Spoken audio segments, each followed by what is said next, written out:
Hi, this is Jeff Nyquist. This is another edition of Friends and Enemies. I am in the United States with my co-host Alex Benesch in Germany.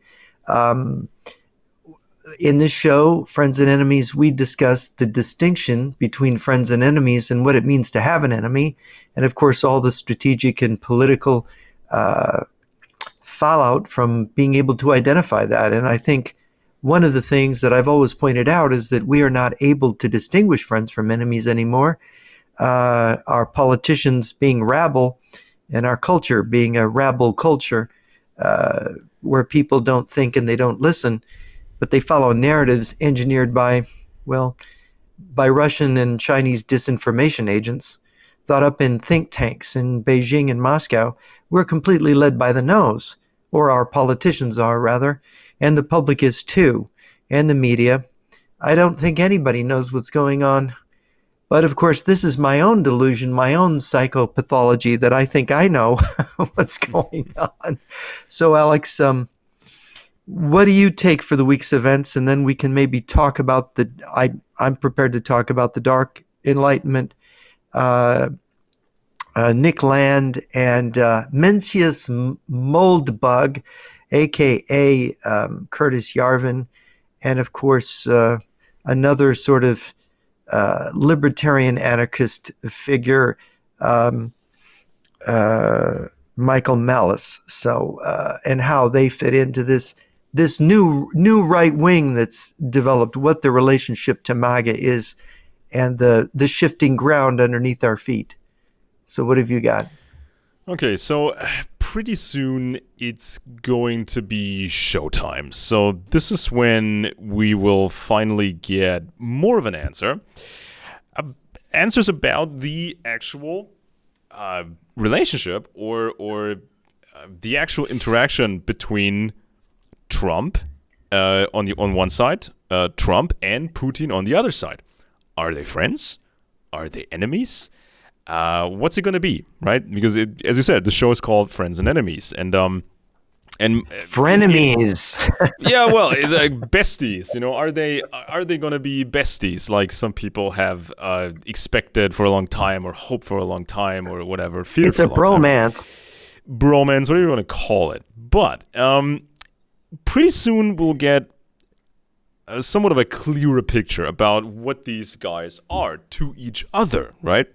Now, for quite a while, and I've been documenting this on my German program for 20 years, something like that. Well, and of course, the recent years with with the intensification of the global conflict, I've documented the propaganda and the expectations. And so a big thing was the idea that Putin and somebody like Trump are going to rule the world together. And depending on what brand of glue you're sniffing, it was this idea that they're going to Join me, Luke, to command the galaxy. Huffing and puffing. Take my hand, son. Huffing and puffing glue. This idea that they're gonna rule the world in a great way, making everything very Christian and conservative and great, and just demolishing the left. Huge. Demolishing the left, changing the world, and have this permanent state of bliss or whatever, something like that. So you're gonna get both of them together, right? One and the other, two superpowers. End of story, ruling the world. Political erotica. Yeah, and so for various reasons, some Republicans, not all of them, of course, some Republicans have used this as a sales pitch, a marketing pitch. So firing up voters, firing up the crazies, because apparently you need some of the crazies for votes, firing them up with this idea that you're going to get both at the same time. And so you saw some Russian propaganda talking points being echoed in the U.S. and blah, blah, blah. But are people going to have to choose in the very near future? In the United States, Europe, elsewhere. Will they get both, or will they have to choose one of them? Okay. And so it's a sales technique, sometimes, and when it's employed, like a lowball offer, you're going to get all this great stuff. You buy a car, you're interested in buying a car, and the salesperson will say, oh, I'm going to give you the special upgrade package and a special discount. You got to fill out all these 500 forms, and you get to drive the car for the weekend and blah, blah, blah. But when the customer returns and he's ready to sign, well, he doesn't quite get the big discount. He doesn't get the upgrade package, blah, blah, blah. It's called a lowball offer. And so maybe this is going to be like a lowball offer type situation where people expected to get both Trump and Putin, but then they only get one. And of course, the obvious choice would be Trump and, Team Yankee and not Team Kremlin. Right? And so when I saw this stuff about Greenland, which is very important in a strategic sense when it comes to the Arctic. Yeah, the Greenland thing. Didn't they have a vote in Greenland? Well, I mean, it's like we're closing in on a world war situation, and there's a race in the Arctic, and this is going to be some big events probably in the Arctic. So Greenland is an important factor. Did you see the article? Now the administration is saying that they are going to go into a joint venture with Russia in the Arctic, where 10% of the world's resources are located. And since it's global warming and that ice in Greenland is melting, it's just the new frontier, right? Well, but when we heard the stuff, what the administration is saying. But when you heard the stuff about Greenland and Canada and on and on, it can be, I mean, that stuff that was being said, that can be played now in different ways, I think. And I'm hoping that people are going to have to choose between one of them, Trump or Putin. You can only get one. And maybe, and this is, I mean, I'm hoping that's the case. I'm hoping that this talk about Canada and getting control over Canada and getting control over the Panama Canal and getting control over Greenland, I'm hoping that this is intended to establish this image of Trump, establish this the impression of Trump as a competitor to Putin. Not a friend, not a bestie, but a competitor. Because if you play it that way, it's kind of believable to the voters. They expected to get both. They were promised by influencers, you can get both, but then it's like, you can only have one, so you have to choose Trump. And if Trump does something, but it's more messy than that. And let me quote Sun Tzu. Sun Tzu says, here's what Sun Tzu says, Art of War, right? Try to do a Chinese accent, probably bad.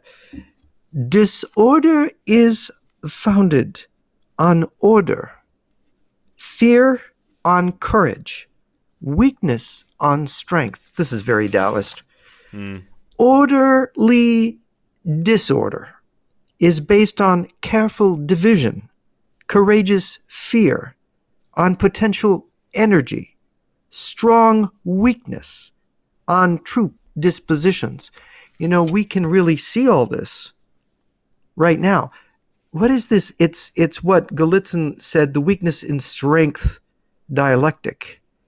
The Russians are weak on the front with Ukraine, and yet now suddenly they turn the table in Kursk, and there's 110 million tons of sand being delivered to the Brest area of the Polish-Belarusian border, along with dozens and dozens of rail cars, tankers filled with diesel fuel, 1.5 million gallons of diesel fuel. You can see it in satellite photographs. Like, this is enough to get, 25 Russian divisions to Warsaw, enough diesel fuel for the vehicles. It's like, what's going on? They're building bunkers and helicopter pads all along the border with NATO, all the way up to Estonia. They're massing aircraft in the airfields. It's weird. the trucks are backed up, bringing all this cement forward. The sand forward, and bringing all kinds of supplies and depositing them in bunkers. And there's amphibious APCs in bunkers 3-4 miles from the Polish border, from the Bug River, right, where you cross over into Poland. Yeah. And this is like you're looking at this on the satellite thing, and you're going, yeah, that's what that is. And you're thinking, oh crap, what are they doing? This buildup has been going on for 6 months, according to Lee Wheelbarger, who's been tracking it. And in another 5 months, 5.5 months, 6 months, March, September, 6 months, there's this exercise, right? Zapad 25. And that, well, how many, when you look at the amount of fuel, and the sand is for sandbags to make artillery positions, to protect artillery crews from counter battery fire. You can see what this is for. This is for, you don't need 110 million tons of sand unless you're bringing up, 30, 40 divisions. What do they think? And they're training 1.3 million men since they had that call up here a few months back. And it's like 110 million men. That's how many Army Corps is that? That's a whole Army group, right? It's more than an Army group. But it's a big gamble, isn't it? Counting. I mean, it's a huge, it's like expensive gamble, right? 1.3 million men. That's I mean, you just think about it. It's not 10 divisions. That's 100 divisions. Now, Poland has 5 divisions right now, in their army to cover their border. You guys in Germany, maybe you might come up with a tank battalion and a couple infantry regiments that are ready for combat. The French, Spanish, Italians, and the British can send their rapid reaction forces. If the Americans don't show up, the Russians have control of the air, and they just wipe you guys out, right? Well, am I missing something operationally here? Well, it's a show. Well, it's a show force, and on the American side and the European side, the Americans and Europeans, they can see what's going on. And what's been going on the last few weeks are like these almost futile last-ditch attempts at getting some sort of a deal, or stalling, maybe, just to postpone the big the big explosion of the conflict. But I don't think that. I think the optimism, or what's been going on in the past, especially in Europe, like this silly optimism, I think that's gone. We just had there's a story here. This was in hang on a second. This was either the Wall Street Journal. Hang on a sec. I have that here. Here, this was the Wall Street Journal a couple of days ago. The headline is "How Europe's Military Compares to Russia's." Last month, roughly 10,000 NATO troops carried out drills just miles from Ukraine's border to test a new quick reaction force, blah, blah, blah, blah, blah. American military brass and officials who have served across the Atlantic say Europe would pack a strong punch in such a scenario, when it comes to an actual conflict. Europe lacks important air defense and intelligence capabilities, but its militaries together constitute a massive air force, giant navy, and formidable army. Those land forces, which shriveled after the Cold War, thanks to the traitors, are now gradually rebuilding and adding advanced equipment. Blah, blah, blah, blah, blah. And here's a quote. "What we've seen of Mr. Putin's army is they are certainly not 10 feet tall. They have struggled mightily in fighting Ukraine," said retired U.S. Air Force General Philip Breedlove, a former NATO Supreme Allied Commander. And they toss out a few numbers here that don't tell the whole story. in terms of exercise and equipment, NATO's 32 members last spring staged their largest exercise since the Cold War, including roughly 90,000 troops and so on. And they say NATO's European militaries also have large amounts of equipment, though much needs to be ready for action. Together, they have roughly 5,000 tanks and more than 2,800 self-propelled artillery systems. Russia has up to 3,000 tanks left, blah, blah, blah. It's hard to really get the actual numbers. NATO's European members have roughly 2,000 jet fighters and other warplanes.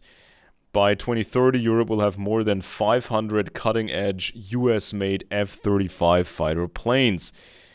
Russia's Air Force has roughly 1,000 fighter, bomber, and ground attack aircraft, and they haven't performed well in combat. And on and on. And of course, when you talk about self-driving, self-propelled artillery systems, we have the cool stuff. We have like the Panzerhaubitze 2000. Very interesting piece of equipment, high precision, long range.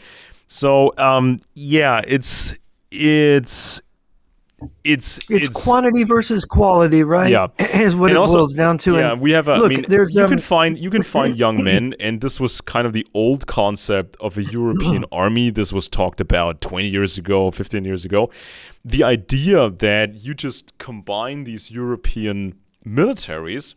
And each individual country is not supposed to do it all. They're not everybody is supposed to have Navy, Air Force, and rockets and armies, but they would share the tasks. And so you could imagine nobody would trust. I mean, even today, probably nobody would really trust the Germans to have a large army and as such, but Germany would probably play the role of the production powerhouse. Now we just had a new government. We have a new government now, an incoming government.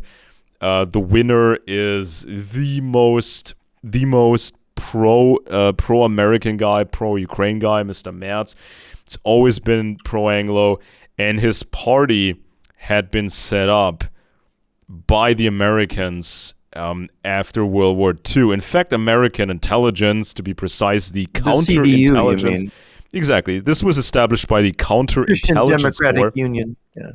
This was Adenauer. This was the counter. Adenauer. Every politician, and there's a studies now where they admit all of that with the files, American military studies from recent years, and they say we rebuilt Western Germany, and it was basically run through a lot of it was run by the counterintelligence corps that was military or that was in American intelligence, and they controlled which by the way those are the group that brought Reinhard Gehlen to Washington and helped to set up German intelligence initially as a private organization sponsored by the Americans. And that became the Bundesnachrichtendienst. You can say it better than me. The CIC, the CIC had all kinds of options, after the war.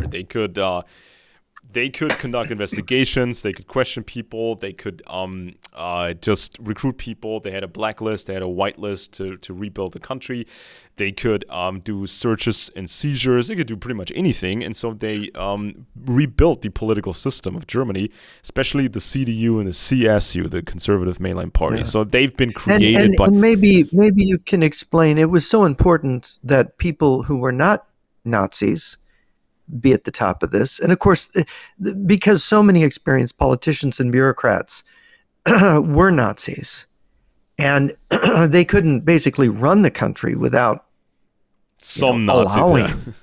Yeah, some of them, because they needed their skills. And the same thing with the industrialists who had collaborated with Hitler. Of course, many of those ended up in concentration camps, right? And of course, the left made a big deal out of it. Former Nazis, yes, did. Germany, former Nazis, and the U.S. was okay with it. It was much more complex than that. And Soviet propaganda was big on claiming that the West German regime was a revanchist Nazi, closet Nazi regime. And also, there was, even during the war and before, especially during the war, but also slightly before the war, there was a huge American intelligence effort to figure out who is who in Germany, right? Because America had a presence in Germany with, General Electric, working with AEG, Ford, Yes. Standard Oil. So they already had kind of a list of who is reasonable, who's not reasonable, who's outright crazy. And it's very important to note that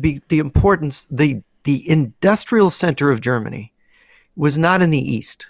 Yeah. It was in the Ruhr. It was in the west of Germany. Still to this And day. to this day, I mean, that's the important part. And that's what the Americans got. Actually, the British Army occupied that area during the war. And it was the firemen of the Fuhrer that was ordered to destroy the Ruhr, to destroy it, to make sure that there was no industry left, because I think Stalin had a secret deal with Hitler, and that Hitler had agreed that he would destroy, because there was this order to destroy everything was for then. And that general, whose name is eluding me, that field marshal, he refused Hitler's order. He said Hitler is, a bad word, and he basically let all of his guys go, get out of their uniforms and go. And he went in the woods and shot himself. Yeah, but you see, the thing is that they didn't destroy the Ruhr, so the West captured it. Exactly, right? and that became a massive topic when John J. McCloy was in charge of Germany now, Western Germany, right? And John J. McCloy was such a sharp guy. He was very sharp, and he read a lot. He read a lot of books. Exactly. He always said, "I with every topic, I want to read at least 5 books, and each book from a different perspective. I want to just get ahead of things." And he was instrumental in organizing the American war effort, and then he became Hochkommissar, High Commissioner of the occupied Germany, and he was criticized for pardoning certain people, especially from the industry, these big corporations, or the cartel IG Farben, or the Höchst Company Chemicals, or Bayer Pharmaceuticals, Volkswagen, all these big companies, right? And the left made a big deal out of it. Oh my God, the fascist world conspiracy, the right-wing world conspiracy, the American state, just blah, blah, blah. But what really happened was the American intelligence, they had a white list and they had a black list. So they had a pretty good idea of who is who in Germany. And they picked certain people in occupied Germany to pick people to rebuild the country. And you can imagine the importance of this task, which the CIC, Counterintelligence Corps, was carrying out. So, and I mean, there's still much intelligence history work to be done here, because it's my suspicion, and I wrote a book about this, it's my suspicion that some of these people chosen to rebuild Germany, chosen by the Americans, some of these people on the white list, they had been possibly, they had some relationship with American intelligence during the war, and maybe even before the war.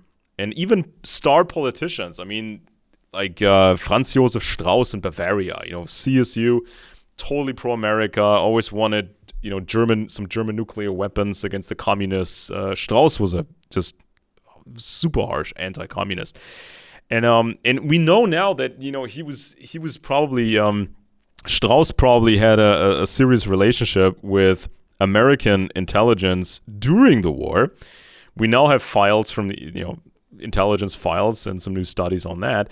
And so when the war was over, suddenly Mr. Strauss was handpicked to have a great political career. So this was the hand of American intelligence there. And so these corporations were rebuilt. Bayer, Höchst, Volkswagen, Siemens, all these corporations were just continued and rebuilt. And then the Cold War really started. And the Germans, they were not really, the Germans, there were still reservations about Germany, right? Because with the communists in the East, maybe there was a danger, people thought, maybe there was a danger that Germany would maybe turn too far to the right and try to be its own empire again against the communists or whatever. And so they had certain safety mechanisms built in. we were limited. Many people don't remember this. We were severely limited during the Cold War in terms of how many soldiers we could have, what types of weapon systems we could have, how many of those weapons we could have. There were all kinds of restrictions, some known in public, some secret. And there was always the industrial production ready in case things become hot. So you had a massive number of American soldiers here in Western Europe, especially in Germany, lots of military bases. And they were, I mean, if you look at a map even today, these American bases, they're all in the West, they're all where the industry is. Yeah, well, you got the big base at Frankfurt am Main, which was at sort of in the center of the western part of West Germany. But, it's very interesting. If you ever looked at the order of battle in the 70s or 80s of NATO, there was this solid core of German units. Now, there were people who didn't think too much of the discipline of the German military in the 1980s, but it was a lot of units. And the Americans weren't numerous. They had very powerful, elite, strong units mixed in with these German units. And you had British units also there, mostly American and British units backstopping this German. And this German army was like 400,000 strong, of course, the actual units. There's this is the rule, by the way, in the U.S. Army, it's about 80% are frontline fighters. So you have 100,000 men. I'm sorry, 20% are frontline fighters, 80% are rear area guys. This is the ratio. So you've got 100,000 troops, 80% are support troops, 20% are fighters, trigger pullers. In the Russian military, the ratio is very different. When you have 100,000 Russian troops, you could have 60 to 40% of them as fighters. And the rest is rear. They don't have as much support. This is what's the strength. If you ask an American or a Western military person, what's the most important thing in warfare? They say logistics. If you ask a Russian, I remember I was discussing this with Colonel Lunev, and if you ask a Russian, what's the most important thing? He would say surprise, not logistics, right? It's a different way of thinking. So they're more into the psychology of war. We're more into the nuts and bolts, the merchandising of the supplies, right? The machinery, the organization. I mean, the machinery, yes, which makes, this is why Ukraine has been so successful against the Russians. The Russians had a strong push initially to take Ukraine in less than 2 weeks. And when they failed, they got stuck because then they couldn't break through. And this is the problem. But now, and I wanted to bring this up now as you're talking about this, and it was Walter Model is the fierce fireman. He was the greatest German generals during the war, probably second after von Manstein, right? And who was the greatest general in terms of skill in World War II for commanding armies. But if you go to Robin Horsfall, who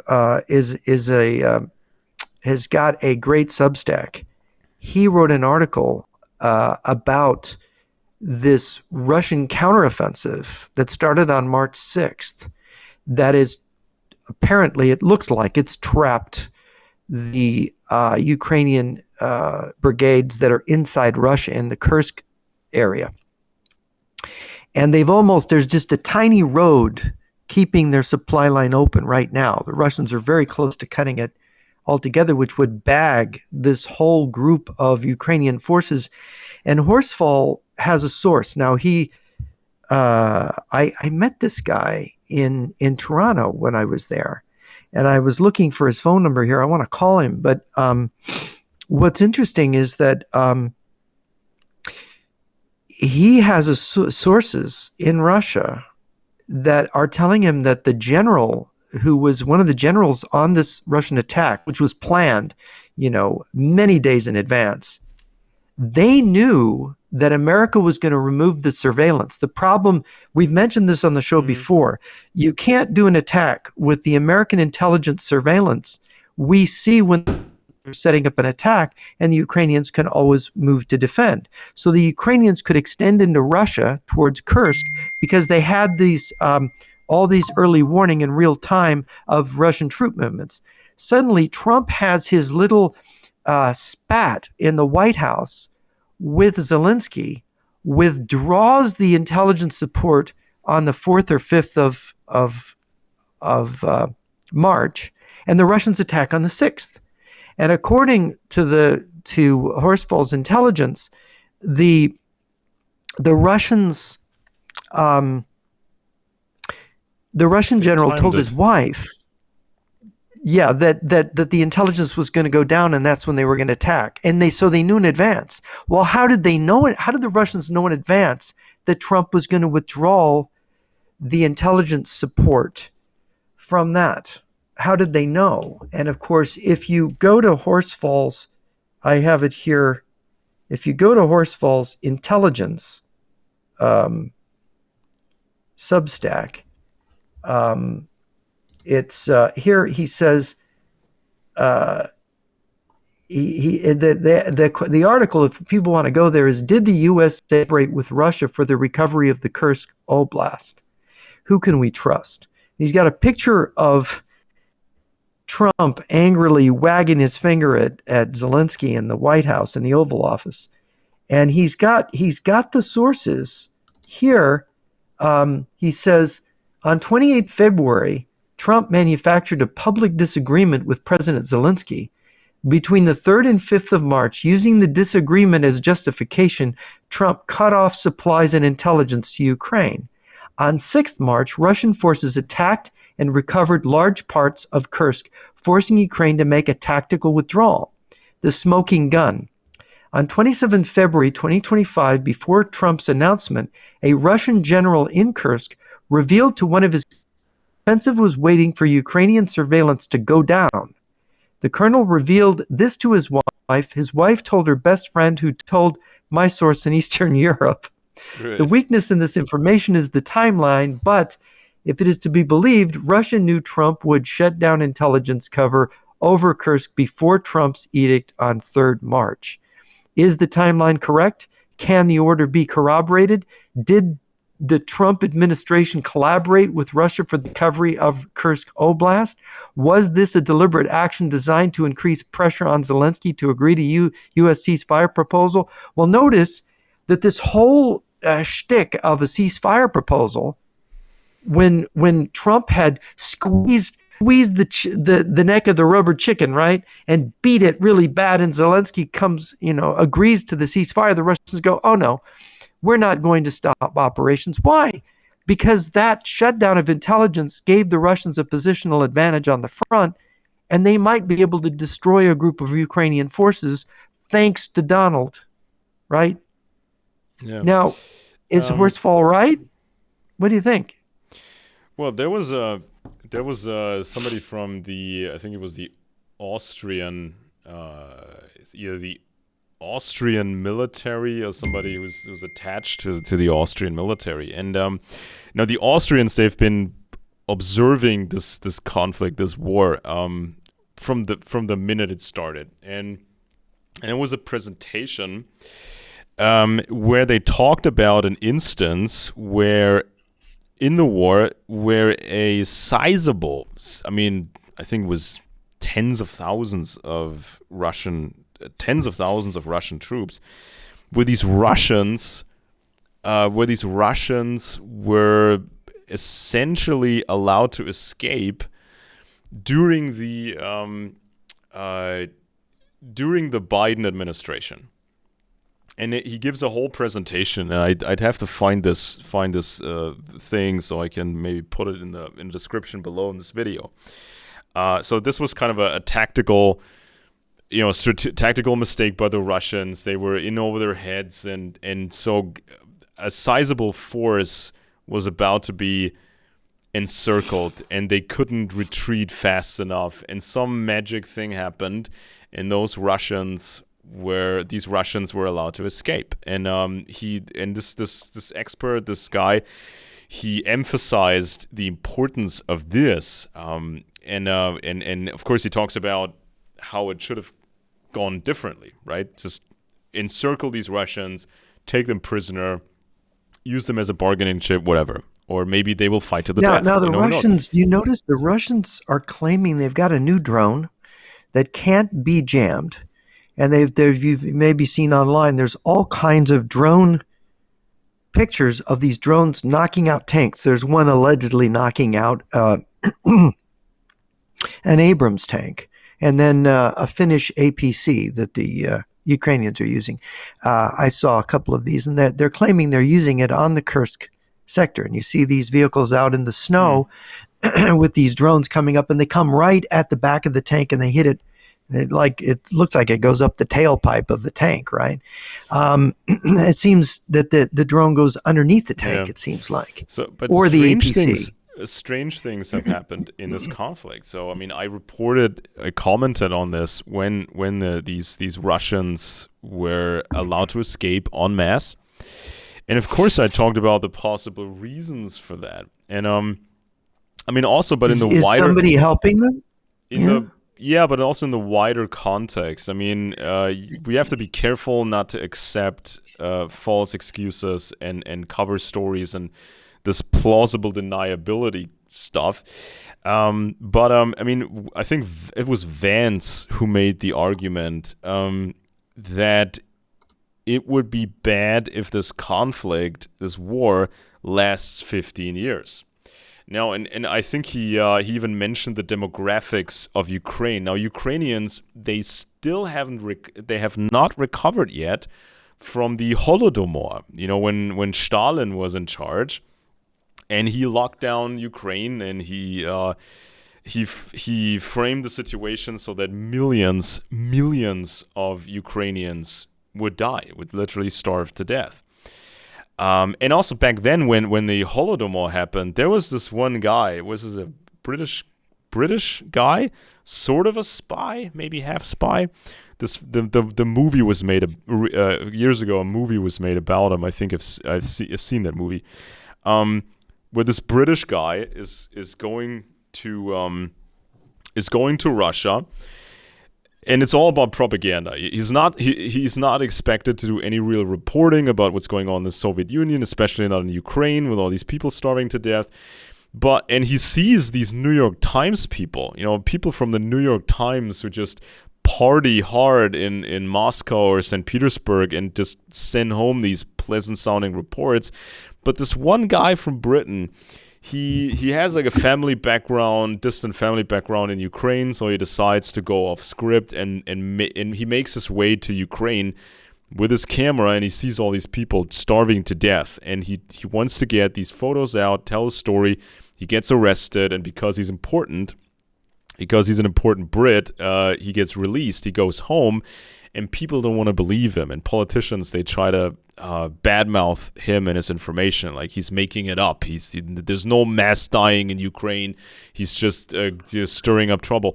And eventually, the world learned that it was true. And so, I mean, in the wider context, if Ukrainians have still not recovered from the Holodomor in a demographic sense, what would 15 years of war now do to the demographics of Ukraine? This could be disastrous, and that's maybe why the current U.S. administration is careful, not very revealing in their statements, and maybe that's why they're seeking some sort of a deal, maybe just to stall time, because you could always evacuate more and more Ukrainians and bring these Ukrainians to Europe where they're more safe. And you could shove. Well, the figure is you could bring European soldiers. You could put European soldiers into Ukraine and evacuate Ukrainian civilians and bring them here to Western Europe. Well, the thing is, about 15 years ago, I think there were 44 million Ukrainians. I think around the time of the invasion, there might have been 40 or 41 million. I don't think we exactly know, but Now I am told there's only 23 million Ukrainians in the 80% of the country that remains unoccupied. So that's almost, almost having the population under attack, and then the amount of destruction done to cities. My understanding is 50% damage. 50% of the buildings in Kharkiv, for example, are damaged. The city of Mariupol was virtually destroyed and overrun. You've got damage to Zaporozhye, to the capital, Kiev. More and more they're bombarding places. And of course, this massive buildup in on the Polish border, which could be used to mount an attack into Ukraine's rear, down from the Polish border area, down behind Kiev, to cut off the Ukrainians from Poland. And of course, we know what's happening in Ukraine now. They're not allowing Georgescu. I mean, we know what's happening in Romania. They're not allowing Georgescu to run. But there's another candidate who I'm told looks like he's a Russian Chinese. And the public is ignorant enough, as the public is in most democracies, that they've taken it amiss that Georgescu has been under arrest and is facing serious charges, and that's had a negative public reaction. And the Elon Musk and these different alt-right figures have been supporting this pro-Russian, this Russian Chinese-backed political move in Romania that would cut Ukraine off from that side. And of course, the Tusk government, you've got Duda is still president in Poland, so you can't really cut off, the Polish support for Ukraine entirely. But the thing is, you can cut it off from Romania, and if a military move from the north, from Belarus, comes down and cuts them, threatens Lviv and cuts any of those lines down there, how long will Ukraine be able to hold out then? Yeah. And what will the administration, will they think of another occasion to drop the intelligence cover, to cover for another Russian surprise attack on the Ukrainian front? I mean, are they going to do that? When I heard the demographic argument, I had to say, well, it's a fair point. I mean, if the war continues, I mean, you can surrender. Obviously, you just cannot surrender. But having 15 years of war and millions, literally millions of Ukrainians dead. Actually, it's 10. It's 10. It's going to be 11 soon. 2014 is when the fighting between Ukraine and Russia began. Counting onwards, let's say, for the sake of argument, counting onwards from 2022, if that's another 10, if then it's a 10, 15-year war and millions of Ukrainians dead, I mean, that's it's not. Horrendous. The Russians can't keep the war up that long. That's horrendous, and also the Russians maybe can go 2 more years. Yeah, but they're gonna Yeah, and also I always talked about the Russian option of a nuclear warning shot. So there are different variations to do this. You can pick a sort of empty spot in Ukraine and you shoot a nuke there, and or you say you shoot the nuke from Belarus, which is what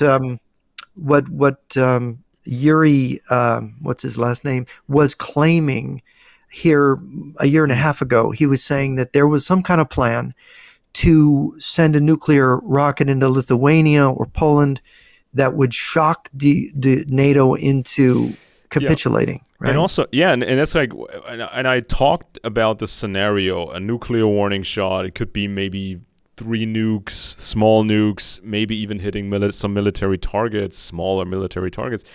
But what would the consequence be of such a nuclear warning shot? I mean, do the Russians expect that certain command structures would break down in Ukraine when officers stop following orders, they don't show up anymore for work, or soldiers refuse because they don't see a way out of this? So, I mean, even if it's just psychological, even if the reaction is not really professional and rational, could it have an effect like that? So that, Ukrainian structures would break down.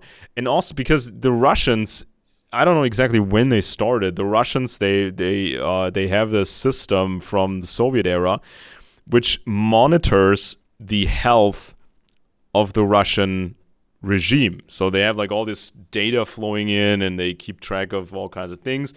And then they have a scale.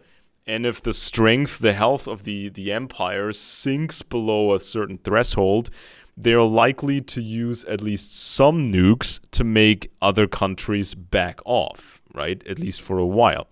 And so that's also something we have to take into account when we talk about the Ukraine war. And also, I've been reading up on the literature from, I think, was it a defector or was it just a retired guy? He was a brilliant chemist, worked for the chemical weapons program of the Soviet Union.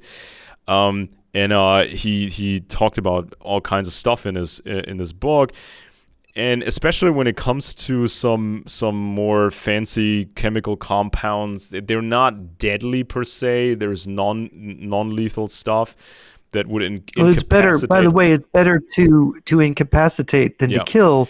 Because then you have to have an extra person taking care of the. Because nowadays everybody can make essentially pesticides and just kill an enemy population. You can make sarin, you can make mustard gas. I mean, Germans made mustard gas, I think, over 100 years ago.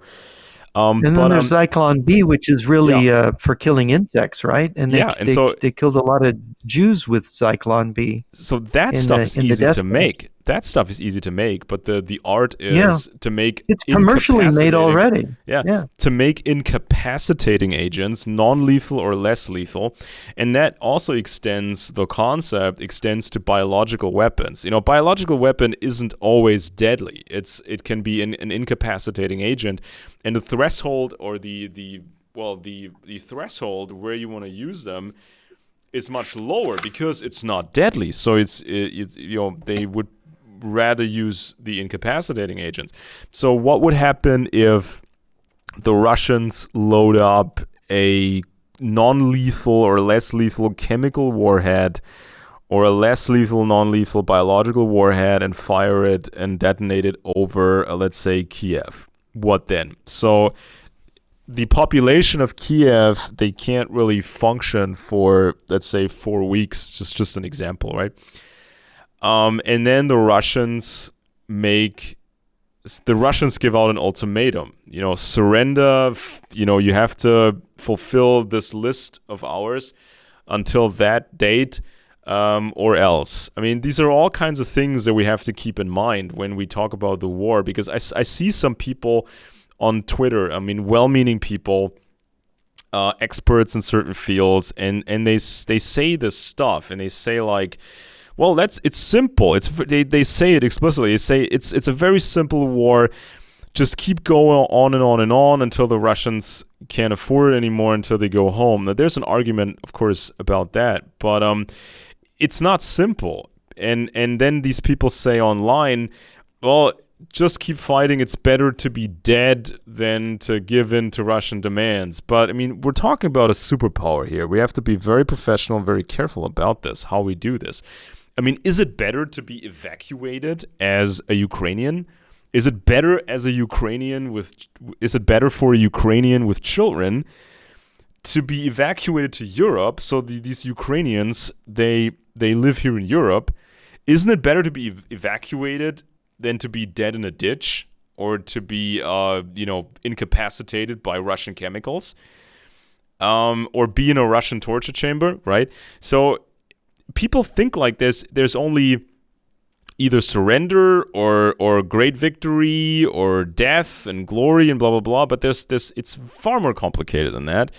And so I'm still hesitant to read too much into the words of the Trump admin. Now with this Kursk thing, absolutely has to be investigated. But there's so many ways this leak could have happened. This leak could have been done by someone in American intelligence, in the American system. This does not necessarily logically mean that Trump and some other powerful people, they concocted this plan. necessarily. Now, it could be that way. We will have to wait and see. But it's certainly noteworthy. But still, the conflict is what it is. It's very complicated. It's a wider conflict. There's a timetable. The American military expects Asia to get hot in 27 or 29. There's so many moving pieces to this, and certain tasks they have to be shared. So I mean, it's the Europeans. They need to the Europeans need to be very much involved with Ukraine and the eastern flank of NATO, obviously. So I mean, as I mentioned before, Germany in a European army, in an EU army, Germany would probably be the production powerhouse, and we have all these corporations that had been continued under American leadership after World War II. We have the companies. Volkswagen is now saying we are willing to make open to the idea of making military goods. This just came in, I think, fairly recently. Because Volkswagen is not selling as many cars before, so they could get into military production. And we have all these other companies, Höchst, chemical company, Rheinmetall, make the tanks or make these fancy products. We have KMW, Kraus Maffei Wegmann, all these old names. And even the Russian television is getting nervous now. I saw this clip from Solovyov's program. Now, he's that part Jewish guy who wears jackets with the Soviet logo on. And he had I think he had an interview with Alex Jones, and Solovyov is the crazy guy. He always shows images of nuclear attacks against Europe and all that. And Solovyov recently, he said, wait a second, don't the European, I mean, Europe has a significant potential for warfare, and they know about warfare. They still do. The French, the Germans, the Brits, and they have all this money in production, and so even Russian TV is now allowed to be nervous and to voice this nervousness, right? And Solovyov even said this was, I mean, even in the 90s, there was talk about a European army, a European Union army. And I'm thinking this is almost like an indirect, allowed criticism of Putin, because everybody knew what Europe could do with a European army. This was clear in the 90s, in the 2000s, and 2010s. So, but still, Putin made that choice, or Putin and some others, they made that choice to go into Ukraine, aware that this would have grave consequences, or potentially grave consequences. So this is almost like a criticism of Putin, right? He started this Ukraine thing when Russia wasn't really fully ready, right? And we can, the Europeans, we can figure out where the choke points are, the Suwalki gap, and this, that, and the other. And we know the territory because it's our territory, right?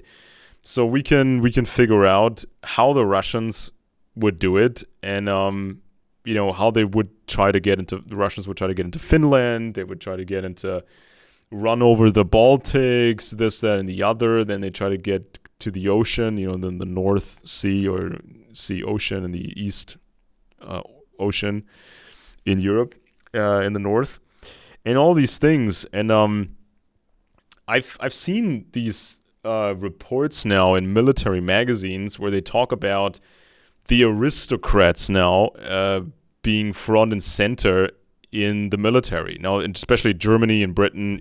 Lots of aristocrats in as military officers, and even the royal houses now, they make a big point of sending their young princes and princesses to the military. Denmark, all these kind of places. I think Sweden, the Brits, of course, they give them a military education and they're visible in public. So it's like this very conservative European idea of, we've been there before, we've done these things, and kind of sending out this message to the people that we can handle this again, hopefully, maybe. So there's a lot going on. I mean, it's not looking pretty for Europe, but the Russians, of course, they have significant weaknesses too, and it's far too close for my liking. I mean, it should have been different. What I've learned during the week is that Trump is definitely determined to side with Russia, but he wants to make it look like a decent shift. Excuse me. And I think that there is an intention to drop NATO, to pull out.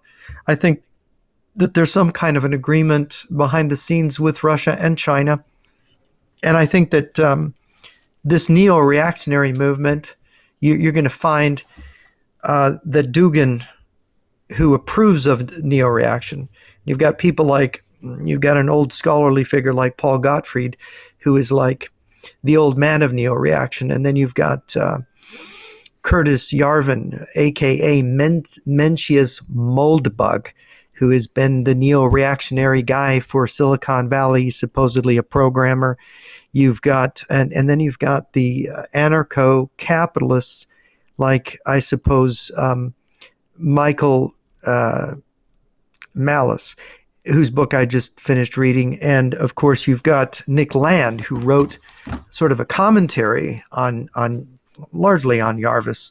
This is the book, the Dark Enlightenment, which comes from some posts of his. And what is this Dark Enlightenment? It's kind of a contradiction in terms, right? What is this Dark Enlightenment? And why does the Vice President Vance quote this guy? And why are people from Claremont and people from Hillsdale have some of this somehow lurking in the background of their conservatism? The old conservatism of the 1970s and 80s, the William F. Buckley conservatism of a National Review magazine, for example, that was very anti-communist, that was looking back to Whittaker Chambers, and you had James Burnham as a part of this while he was alive, the guy that wrote the book Suicide of the West, and wrote a lot of, he had been a former Trotskyite that defected from the left and came over to the right. He wrote famously the book The Machiavellians. And then you've got people like now the current head of policy planning at the State Department, Michael Anton, who's a Claremont Fellow, who is an expert on Machiavelli. And he's now, supposedly the brains guiding this policy for Trump. And just there's a couple of aspects to this Dark Enlightenment I want to bounce off you, because you're German. And I think it has a particular relevance because there's something brown in it. If you know what, the red-brown alliance, kind of the red, the brown in the brown, the brown is the Nazis. But it's like a soft brown, right? But maybe it isn't. Well, let's Mencius Moldbug. Let me get a couple quotes from Nick Land on this. He says, if the Dark Enlightenment is to some considerable extent race-obsessed, Land is admitting this, or at least primarily reactively so, it refuses to consent to the dominant dogma that racially disproportionate social outcomes are definitely signs of sin. So we have this thing of reverse discrimination, we know, from having quotas in the United States. I don't know in Europe if you've gone there yet, but we did. And Trump is, one of his things is going against woke is removing the quotas. And then he writes, quote, the basic proposal of neo-reaction then is deliberate desensitization to the drama of race and its moral passion, combined with a skeptical openness to and patience regarding scientifically honed evidence. What is it, the bell curve is he referring to?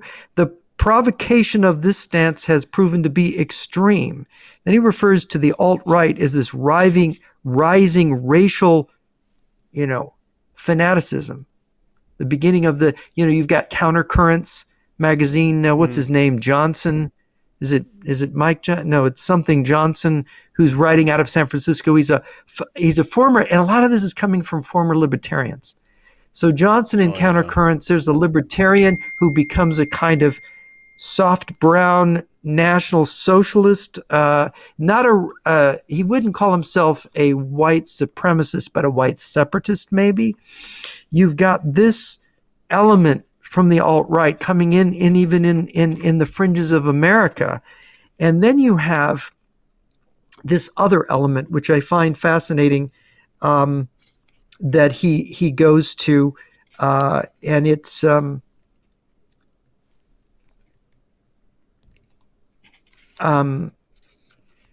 basic proposal. Okay, so this is he's talking. The other element is that he talks about is, of course, sorry. Well, Dugin, of course, emphasizes that this is not a pastime for eccentrics, and Dugin praises this way of talking, this Dark Enlightenment. And democracy is the other element, other than race, that they attack. And Nick Land makes the point at the beginning of his book that the libertarians made this discovery in the early 2000s that democracy and freedom are not compatible, right? Yeah. Yeah. So exactly. and they're interpreting America as a democracy, not as a system of checks and balances, which, if you go to the Federalist Papers, which is the argument given by John J. Alexander Hamilton and James Madison for the Constitution when they were writing the Constitution up at the Constitutional Convention, this was the means, by which they were trying to explain what this Constitution means. These writings, the Federalist Papers, are really, they're saying this is not democracy. We have an element of democracy, But it's a republic. in the voting in the Constitution, but it's not a democracy. It's a mixed system of checks and balances. Yeah. But yet we have come to this interpretation that our system's a democracy. And so these libertarians are saying that it isn't. And what he points out is that it is, this democracy is not just doomed, it is the doom of the West. So there's this fundamental in Mencius Moldbug, in Nick Land, and these other anarcho-capitalists. There's an anti, what they call democracy, which is against the Constitution, against the Founding Fathers, right? Oh, yeah. So they're changing right-wing thinking away from the conservative belief in the Constitution. Yeah, I remember this. I mean, I've looked so hard and deep into this radical libertarian movement and how it became pro-Russian, and I saw it happen year after year. And I mean, you remember this guy Adam Kokesh? He had a show on RT, Russia Today. The English speaking channel that was run by Russia. It was it used to be broadcast in America, but then they had to stop broadcasting. And so this Adam Kokesh guy, he was kind of a sharp-looking, muscular veteran. I think he was with public relations and psychological operations or something. And he tried to have a career after the military, a career in bashing President George W. Bush and just bashing the system and the entire system. So he wanted to profit from that trend, when the Afghanistan war happened, the Iraq war happened. And so and a lot of, by the way, the libertarians were very much against the intervention in Iraq and Afghanistan. And of course, I was against any nation building, and I could understand attacking Saddam Hussein, but strategically it was stupid. Saddam Hussein was the best enemy money could buy. Yeah. As long as he was in the Middle East, everybody needed us. A lot of people built careers in the 2000s, careers on, very simplistic antagonism against, Bush and the Republicans and the American system and all that. So left-wingers built careers or rebuilt careers, but also the truthers and radical libertarians. And so Ron Paul, for example, he was becoming incredibly popular through the internet, and his simple messages: don't get involved, don't interfere, blah blah blah. And by the way, Ron Paul, when I met Ron Paul in April of 2001 for coffee, I laid out the Golitsyn thing, and Russia and China were together, and we were headed for trouble with Russia and China. And he just And blew me off, and he said, "No, America's yeah, the bad country. yeah, America is the threat to and peace in the yeah, world." That's and what he told me.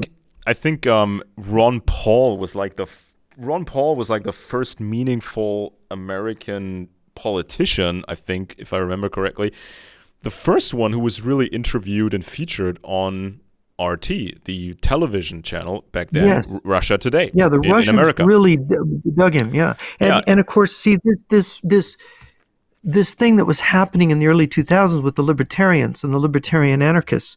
It's this is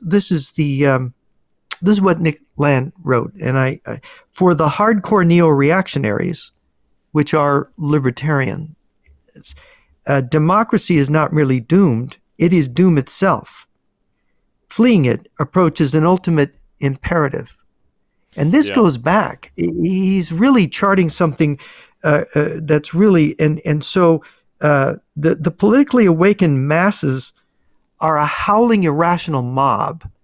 And so the libertarians, they want an autocratic, and this is what Mencius Moldbug, he's a monarchist. Yes, And a Jacobite. Exactly. Right? It always goes and back to so he is appealing to this ultra-conservative, and he's actually appealing to the Catholics, which I think there's been some infiltration and influence operations on Catholics in the United States in particular, which is why all their podcasters are pro-Putin and anti-Ukraine. So I saw the rise of Ron Paul, and then how he made more and more statements pro-Russia, and he was surrounded by pro-Russian guys, and he started to make positive statements about China, and it went on and on and on. So when Crimea was taken, I think the response from Ron Paul was, it's self-determination, it's liberty, it's freedom. These people in Crimea, they decided they wanted a new system, a new government, and they wanted to separate and be independent from Ukraine, blah, blah, blah. And so I watched that, and then I saw these guys like Adam Kokesh. And Kokesh, he had this grand stupid idea of having an armed march, an armed demonstration in Washington, D.C. Now, correct me if I'm wrong, but you can't carry weapons in D.C., right? This is not covered by the Second Amendment, or there's some special rules for that place. You know, DC is a special place. And so, but he had this idea. He was gonna, on social media, gather his troops, gather his people, and have this march that was not legal, basically, or not allowed. And it was unclear what his true motivation was. If he had calculated this could go violent and things get out of control, and he gets the publicity, everybody looks at him, the world will know his name. And so I studied the radical libertarian movement, and it became clear that they have basically three types of arguments, right? There's only three categories of arguments they use, or three categories in general they use when arguing, and it's like one category is the dogma. It's the simple, profound truth they say. For example, no human should ever be forced to do something by another human. So nobody's supposed to use threats or force to make somebody else behave a certain way. So this is like their holy credo, the holy dogma. You know, you're not supposed to force anybody to do anything. And this to them is absolute. And this is how they claim they can win every argument, because they go back to that fundamental dogma. And so then they have, as a second category, they have the pie. What do you call it? The pie in the sky. We called it a Luftschloss. That means castle in the sky. It's theoretical. It's just a fantasy. It's you can paint it any way you want, and it's perfect and everything works in your fantasy, right? And they have one. Just like the communists have a pie-in-the-sky fantasy society they claim they want to create, or the Muslims, when the Muslims say, if everything is dominated, if everything is Muslim, everything is Sharia, it's going to be so great, right? And everything's going to work out great. So the radical libertarians, they do the same thing. They have this perfect idea of a society with zero government. Everything's private, justice, police, military. Everything is business. Even the very foundations of a nature, security. You can't force anybody to go to war. You can't forcibly draft anybody. Everything is up for debate and bartering, right? And that's the second category of arguments they use. So whenever you criticize something about them, they say, but we will build the perfect society. Our imaginary society is perfect. How can you argue against perfection? Everything works in our fantasy. This is the second line of argument they use. And the third category is their least favorite category, because this is when you ask them, okay, how are we going to get to that imaginary perfect society? How do we get there without just wasting our time or just creating more danger? And this is where they hem and they haw and they say, well, some say don't vote at all, don't be politically active, don't seek out political office. Some disagree and they say you should have a political office, but only to destroy the state. This is what Adam Kokesh said. We're going to destroy the federal government first, then the next level of government down to the county governments until everything is up for bartering. And so this is the three lines of arguments, and it's like the simplest, stupidest tricks in a debate, right? So you can go in circles with these guys, and they always claim to be perfectly right because they have the dogma, they have the perfect society where everything works, and they sort of say we're going to get there by podcasts and indoctrinating our children. They will indoctrinate their own children and brainwash their own children. And so I debated some of these guys, and they're all the same. They all copy from Hans Hermann Hoppe, who also loves to go back to a monarchy system. These guys all seem to be pro-Russia. It's always the same stuff. And I debated some of them, and I asked them, okay, let's take this as an example. Let's say the northern part of Germany, where the coast is, where the ocean is, becomes fully libertarian. Just an area in the north of Germany, let's say Schleswig-Holstein, Mecklenburg, becomes just those areas, becomes fully libertarian. Everything is for sale, everything is up for barter, and that's a situation. So let's imagine China comes in and buys up land on the coast, and the Russians come in, and Muslims come in. They buy up land in that libertarian space area, and because it's freedom, you can do whatever you want. These Chinese bring in lots of Chinese. They bring hundreds of thousands of Chinese in, a couple of million of Chinese people in, on German soil, on the coast, building these military-grade ports, and they start stockpiling weapons, they start doing intelligence operations, and they start shipping in soldiers. I mean, this is a nightmare. This is a bridgehead. This is like the preparatory phase for an invasion of the rest of Germany and other parts of Europe. And so I said, well, don't you see the danger if everything is for sale, if everything is up for bartering? And this person just went back to his whole shtick of, well, you don't accept that, freedom is absolute. Nobody can be forced to do anything. You sound like a socialist. You want to control people. You're bad. And in my perfect libertarian society, that nothing would be a problem. Everything works. It's always the same thing. And it's like when I go back to Hans... the problem is, libertarian anarchism, Michael Malice's book. Michael Malice wrote, it's really a somewhat inspiring book about the destruction of communism. Only communism wasn't destroyed. Golitsyn was right. Nothing really changed in Russia. The signposts were changed. It was a deception. They damaged themselves by doing this maneuver, but then they infiltrated the West. Socialism got a big leg up in the United States with the administrations of the Clintons and Obama and Biden. And we moved to the left, to the woke left. We became crazy extreme. We moved by inches, and then we started galloping towards this insane left, the suicide of the liberals. But really, they're not liberal, they're socialists. And Trump is this reaction to this provocation. He's almost like an agent provocateur who is going to bring the right to victory, only he's bringing the right to defeat. Yeah. And it's, you look at it and you go, wait a minute, this is the triumph of provocation. This is the Russian method. This is the scissors strategy. And it's this a is the cheap whole trick. thing. I mean, with the radical libertarians, I mean, it's just basically a cheap Russian and Chinese trick, because the communists, they know there's too much bureaucracy in Germany. They're out of their trick bag. This is normal. Look at Sun Tzu writing. This is 2,500 years ago. The skillful warrior, writes Sun Tzu, stirs and is not stirred. He lures his enemy into coming or obstructs him from coming. Exhaust a fresh enemy. Starve a well-fed enemy. Unsettle a settled enemy. Appear at the place to which he must hasten. Hasten to the place where he at least expects you.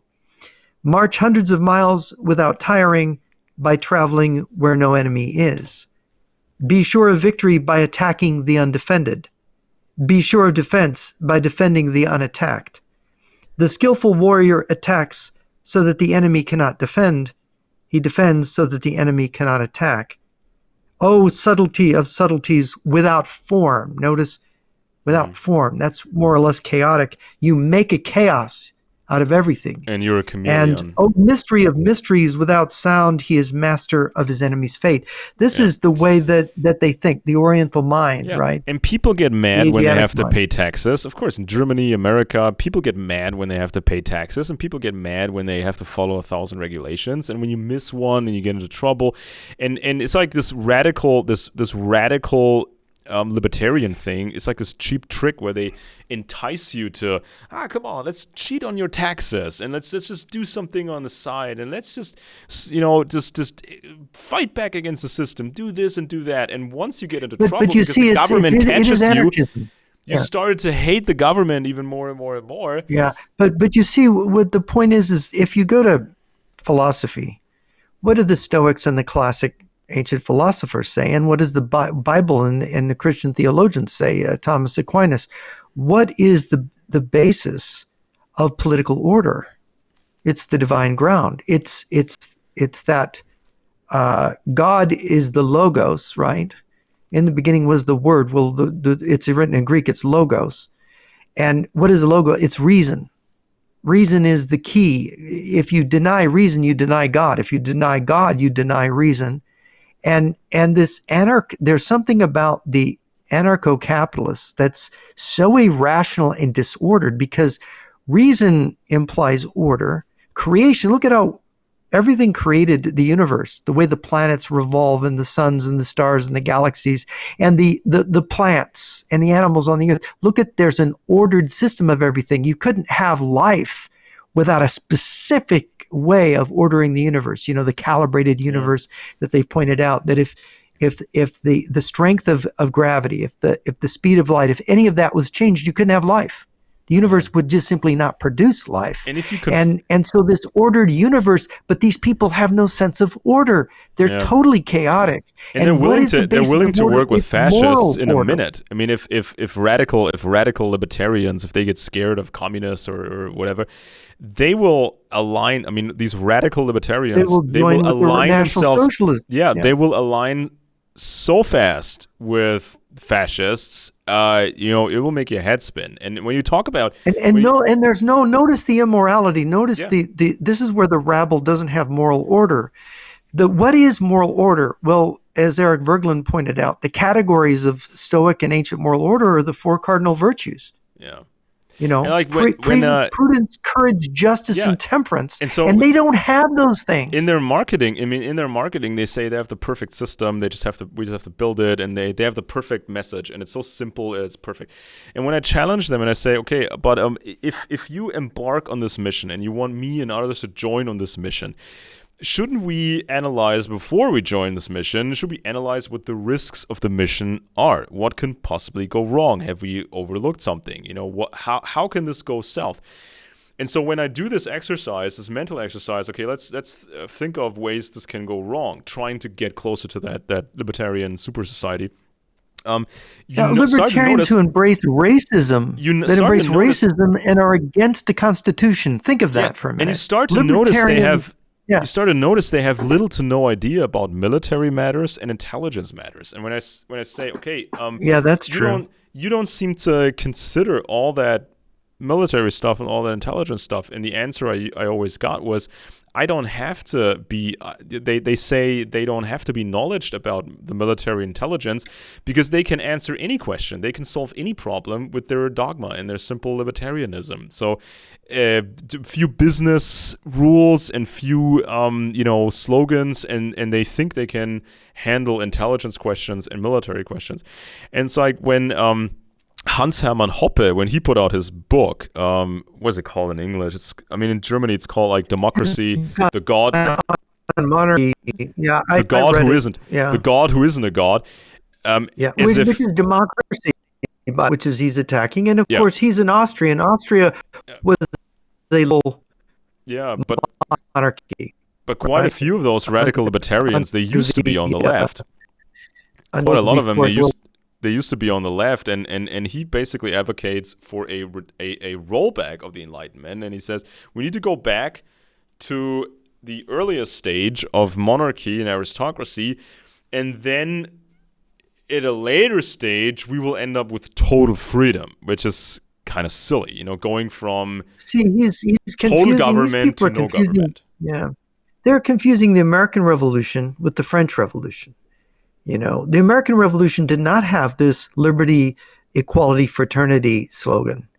And the founding fathers, the Federalists, were anti-democratic. That's why the anti-Federalists, why the party of Jefferson was the Democratic Party. They call themselves Democratic Republicans. But it was the Federalists versus these people.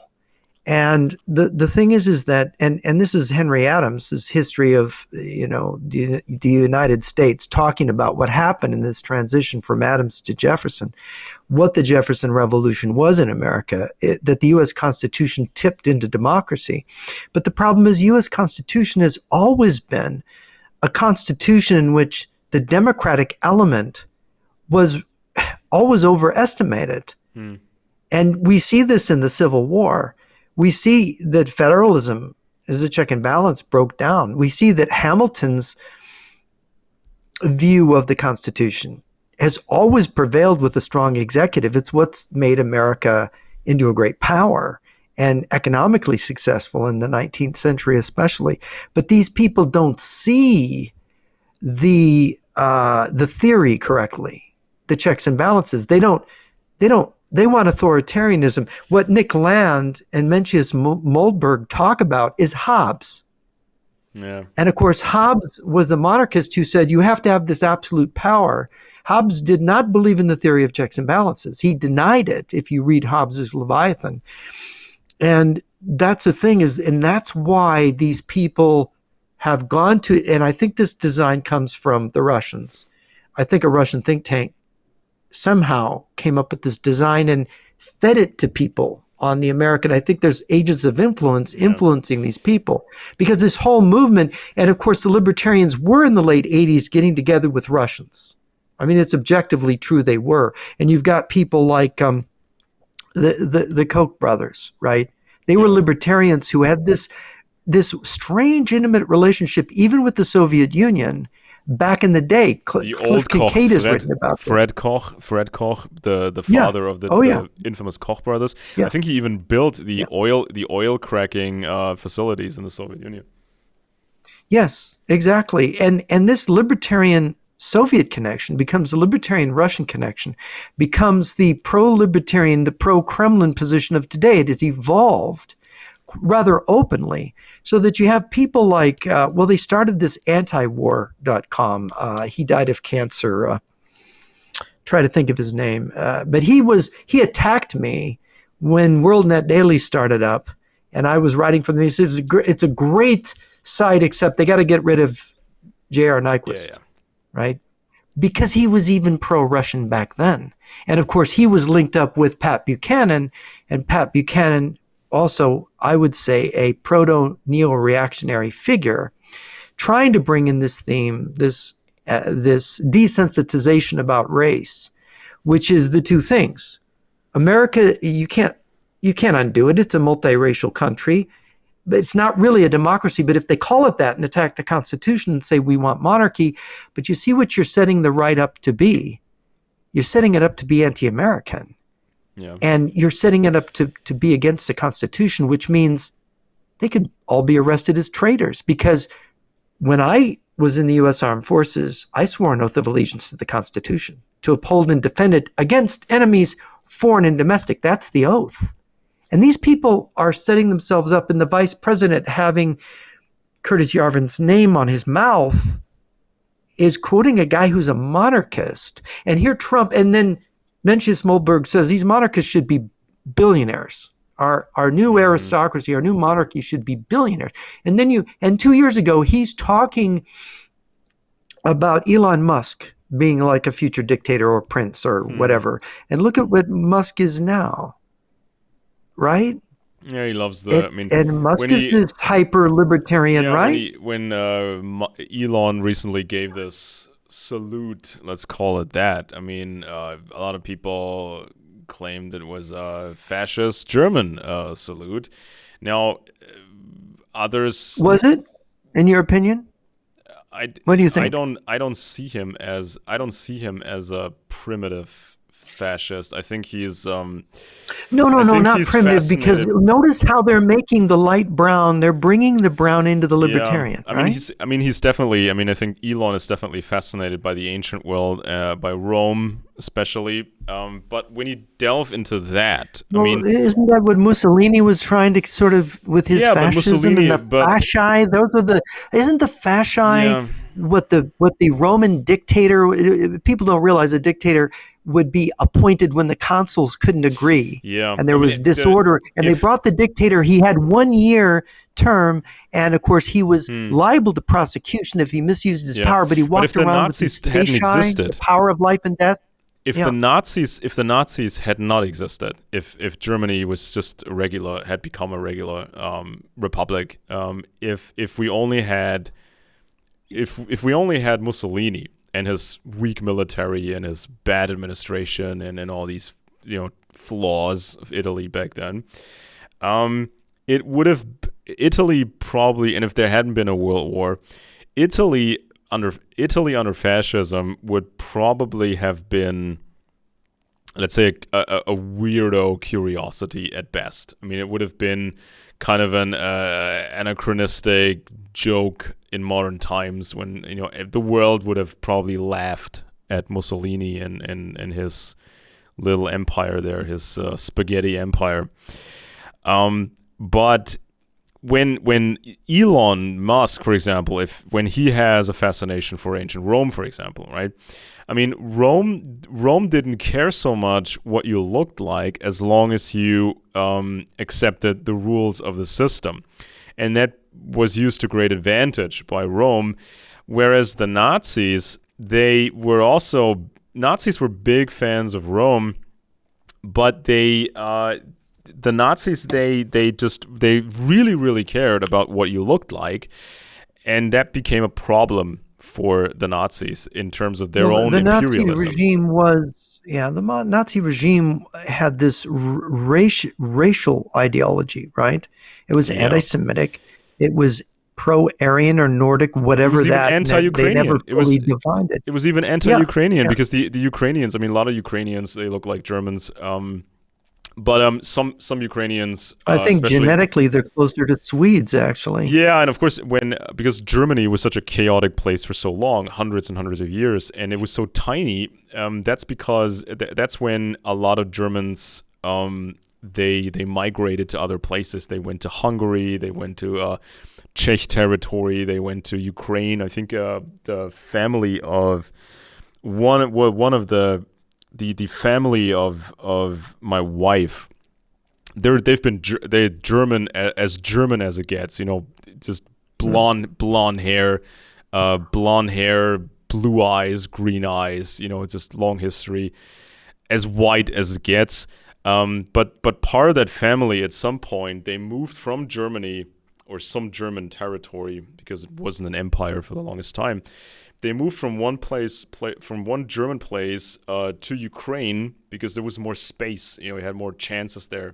So they thought, and eventually they had to migrate back because Ukraine wasn't safe. And so there's a lot of Ukrainians that look like Germans, but there's also Ukrainians that look like they're a bit more Slavic. They look more Russian.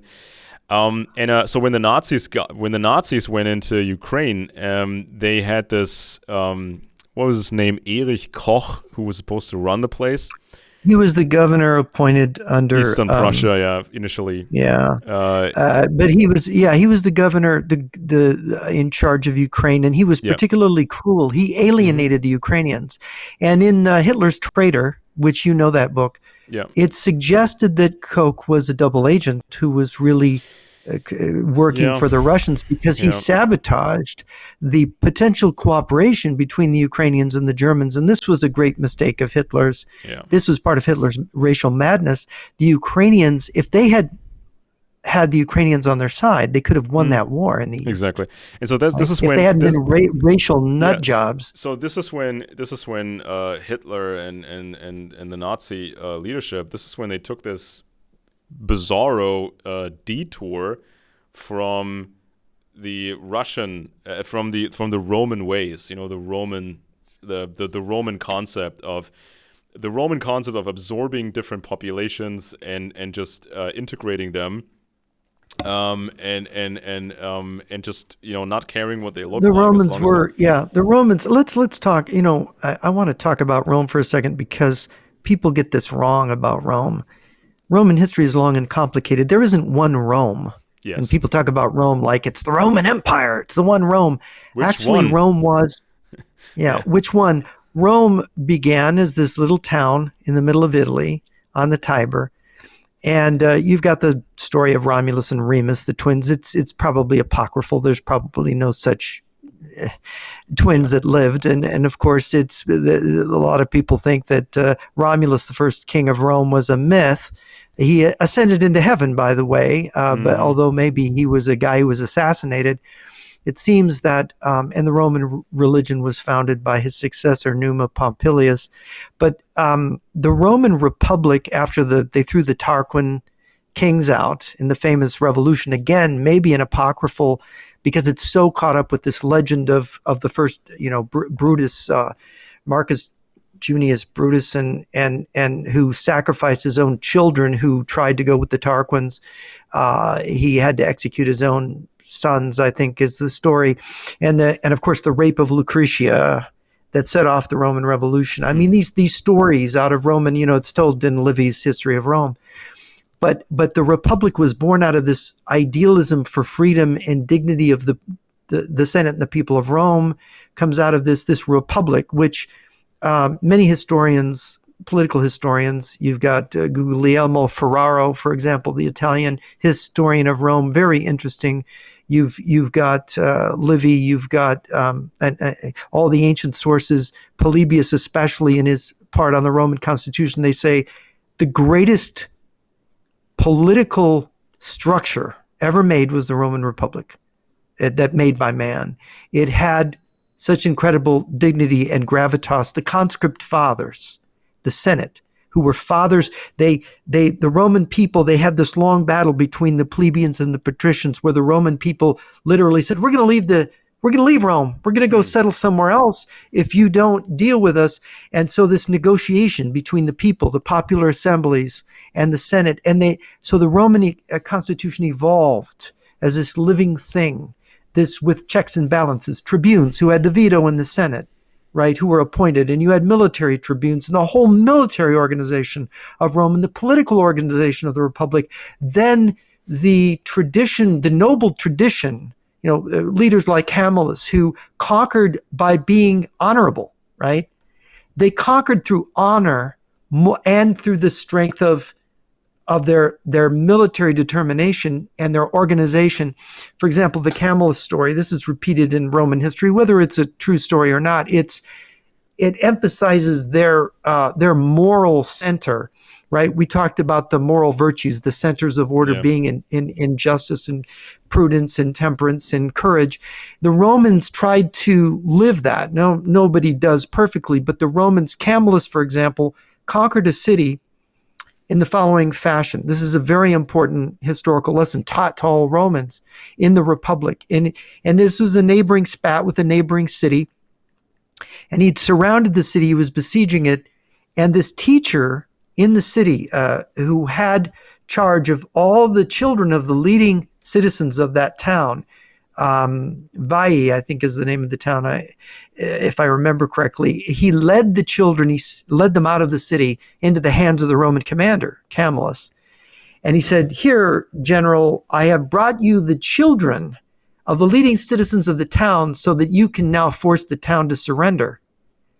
And Camillus turned to the oldest child and he handed him a whip. And he said, "You children, you whip this man back to your parents. That a Roman general is not going to take children hostage. That's dishonorable." And the city opened its gates and said, "We want to be governed by these people, by these Romans." And this is how the Romans united Italy. By battles, there were hard battles, but by these kind of acts of dignity and mercy and justice, right? And honor. This was very important for the Romans. So this is how they conquered, and they fought what were, in essence, a series of almost defensive wars that because the caused border them was to so grow. large and these competitors. It was organic. And I'm a little bit doubtful of Polybius claiming that it was all planned. You know, when you read Polybius's history, I think that that's when the Roman Republic was becoming corrupt by its victories, and it was ultimately corrupted. It became the Roman Republic became an autocracy under the Caesars, who became this rotten group of gangsters, basically, starting with Julius Caesar, who was a terrible man. Killed a bunch of Germans, right? Yeah, well, he slaughtered the Gauls. Yeah, he slaughtered the Gauls to conquer Rome because the Gauls had temples filled with gold, and he got that gold and he became the richest man in the world and he could command anything. And he was just very lucky in his military ventures, but ridiculous. It was almost like he had a, magic power behind him because he did really stupid things militarily and it always worked out for him.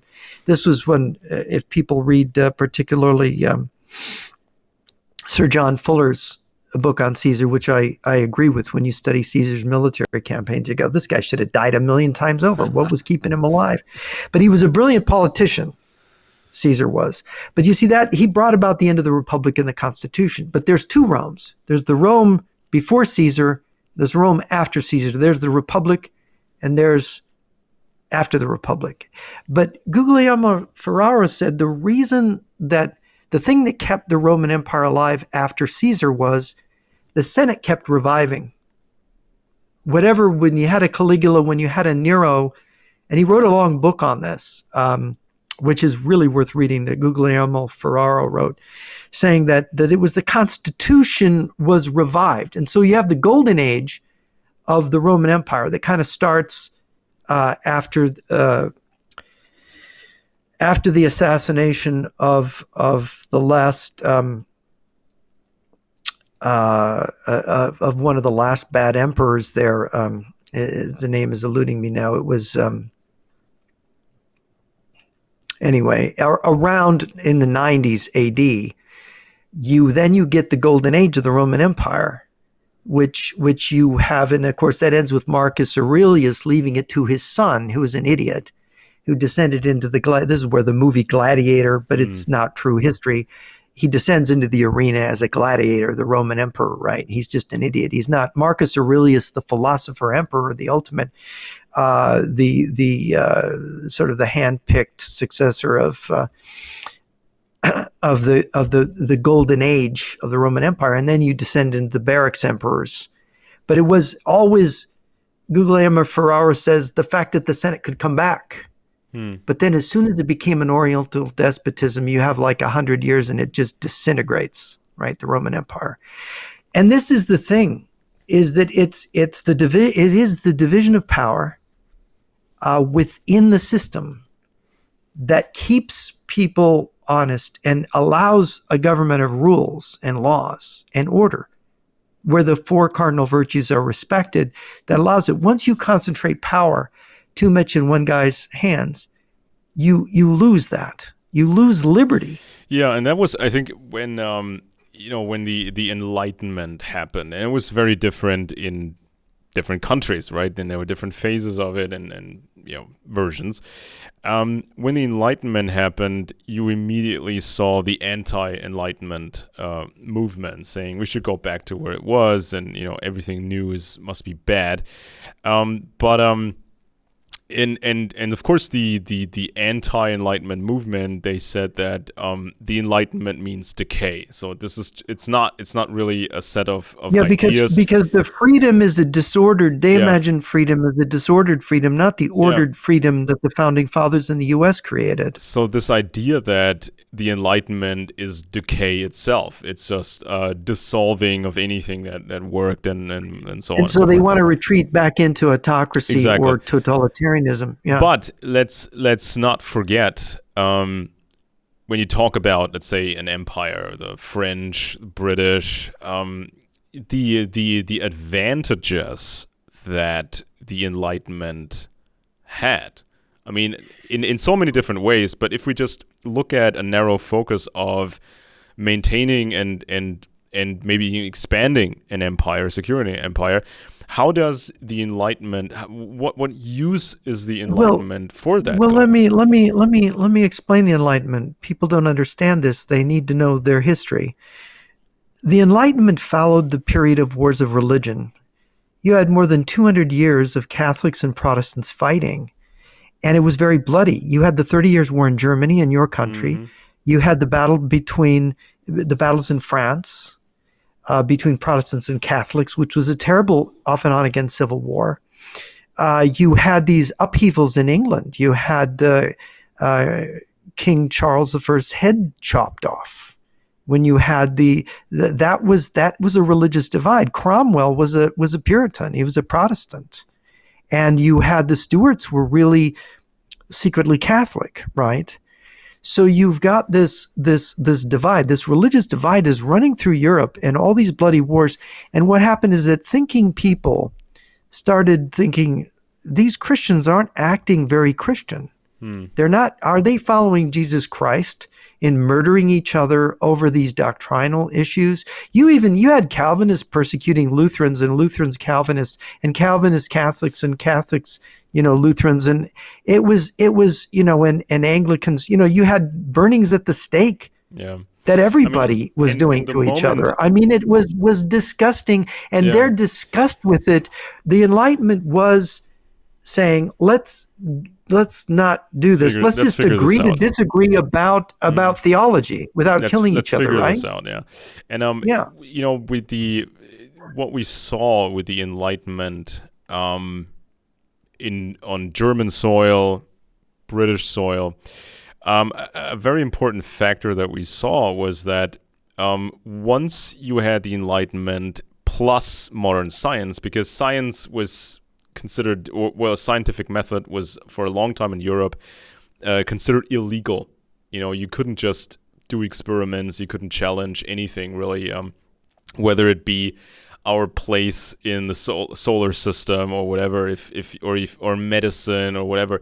If you tried science, you were regarded as a criminal or a Satanist. So by the time you could be regarded that way. Yeah, you could be regarded there were Catholic universities, and they were doing science in the schoolmen. I mean, there was scientific advance, but it led to a critical point where science was, in a rationalist form, was changing the view of reality and turning it upside down. Yeah. And I think people like Richard Weaver, I should mention, in his book Ideas Have Consequences, he claimed that this happened.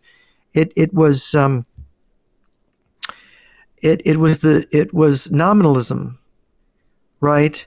So you have Occam's razor. So it was Occam that introduced this nominalism in the 12th or 13th century. Introduced this, and it was a catastrophe. And this is being debated now within science, some of these ideas, with the new idealism coming up, saying that reality is not primarily physical, going back to the ancient philosophers, because people don't realize the Catholic Church was based on Aristotle Mm. and Plato to a large extent, and they embraced this idea that the physical order is secondary. It's creation. Yeah. It's not the primary order, which is God, right? And So then once you start saying that once you embrace nominalism, this is hard to explain, but nominalism is the idea that ideas aren't real, right? That ideas aren't objectively real. That they're just tags, names put on things.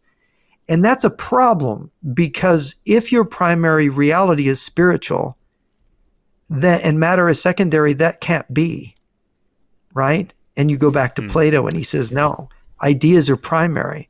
And so this takes this, and this sets us on the road to materialism, and of course positivism and Marxism, and but also materialistic liberalism, right?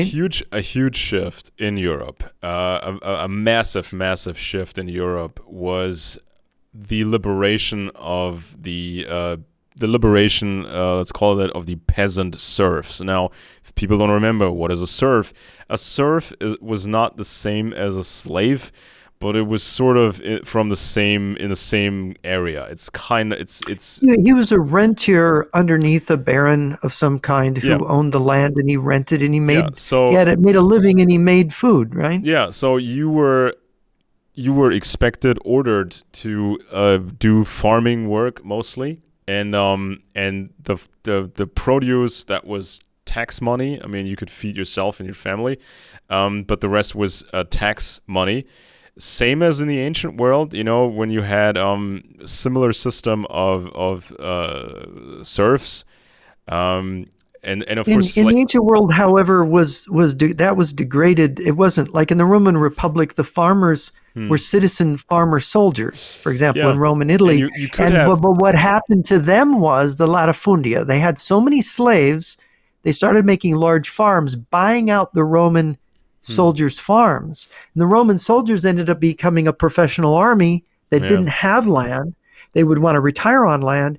And then you ended up with these huge latifundia where slaves captured in the wars were basically farming, doing all the farming. And this was a disaster for the Roman Republic, by the way. A slave could be sold, traded, bartered, right? In Europe later, in Europe, there were different rules in different countries. So, for example, there were restrictions. A serf, a peasant serf, oftentimes could not be just sold to anywhere. On they're not slaves. They can't be sold. They have rights. Yeah, peasant serfs and the lord, had certain. The baron has duties to the serfs. He has duties to take care of them. So, for example, when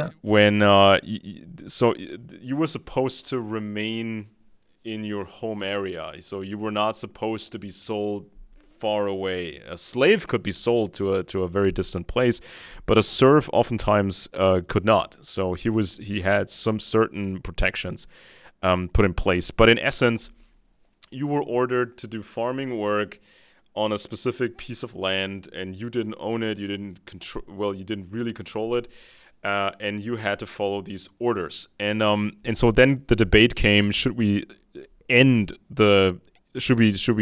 this peasant serf system? And some people said, no, this would be the most terrible idea. Everything would fall apart. And others said, but it's moving in a different direction, right? And it was different places ended serfdom first. So, for example, specific German territories were in Germany here, they were very, very early in freeing the serfs, and ironically, these specific smaller places in Germany, the aristocracy there was very closely related to the British crown, British aristocracy.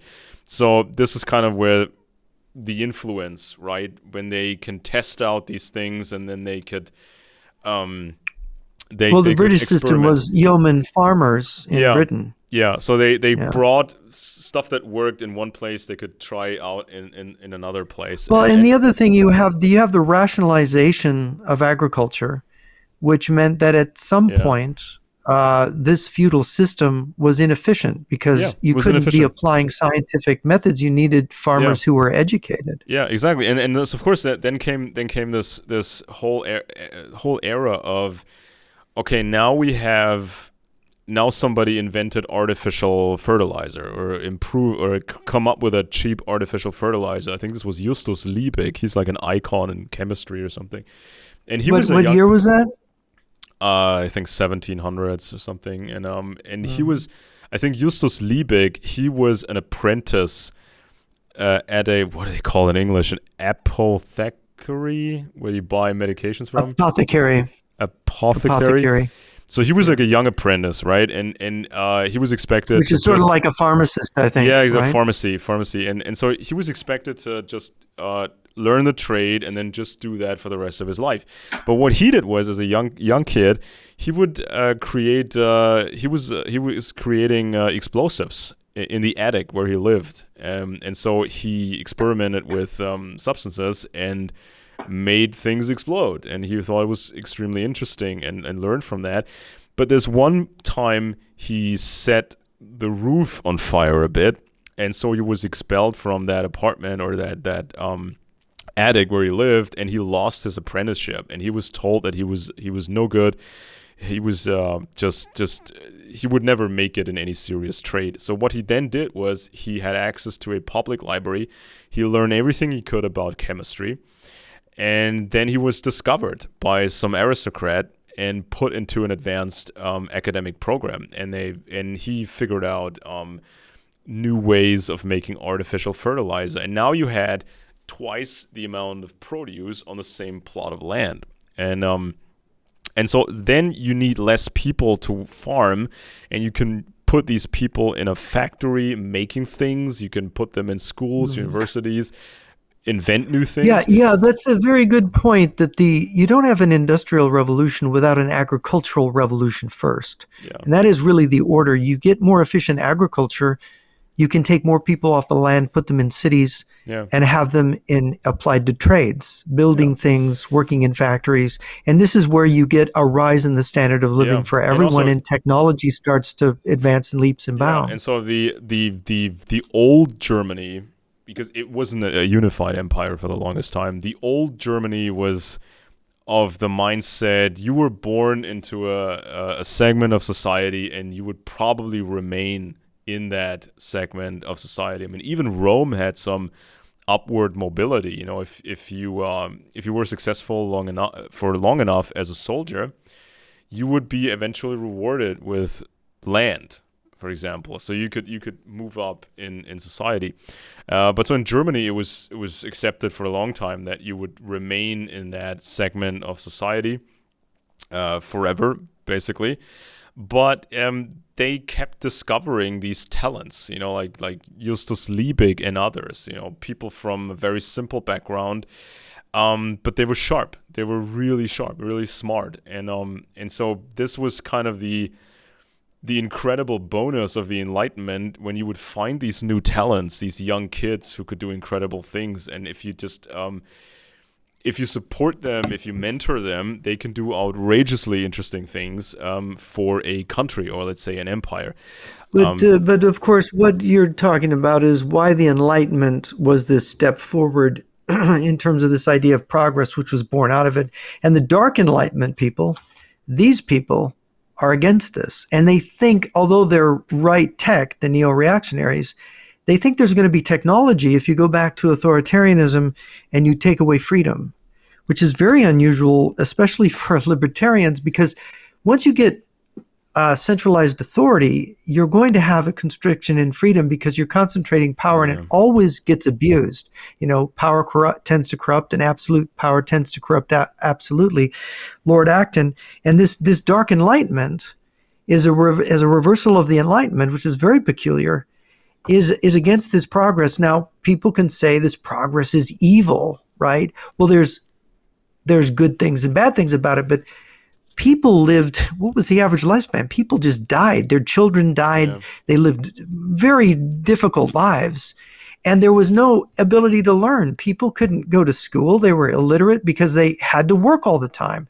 They didn't have any time for any of that. And it was the hunger for people to better themselves that made more freedom and stuff. Now, people have fallen down. The current generation is not as hardworking and diligent in learning as previous generations. You go back to the 19th century, most Americans grew up on farms, but they were very literate. They read all kinds of great things. And now what we've got is as Neil Postman said, the post-literate society. We're amusing ourselves to death.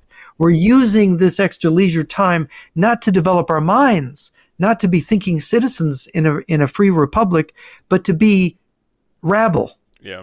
And to be corrupt. But I mean, but it isn't the fault of freedom, right? Yeah. It's our fault. The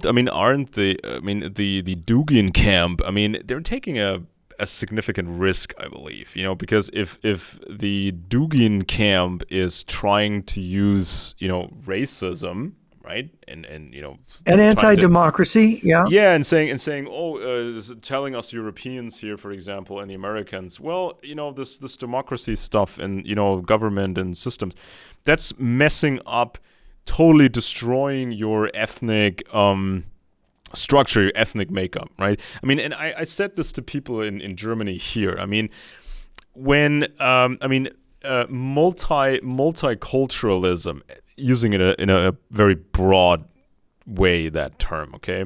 So if you have different kinds of in Europe, right, different kinds of populations right next to each other, I mean, this sometimes, like in the Roman Empire, this can work. This can work, and it's not socialist. It's Roman, for example, right? Now, of course, when the Dugin camp is saying, well, you got to hate government, you got to fight your own government, you got to destroy your own system because the system destroys you, it destroys the ethnic makeup of the population and all that. I mean, it's kind of a risk that the Dugin camp is taking because, I mean, I grew up amongst white people, as white as it gets. I mean, as German as it possibly gets. And if I had wanted to, in Bavaria, right, especially, if I had wanted to, I could have surrounded myself all my life, and culturally, I could have surrounded myself with everything German under the sun. From these traditional dances and outfits, and just drinking beer from these huge mugs, right? These 1 liter mugs that's like a quarter gallon.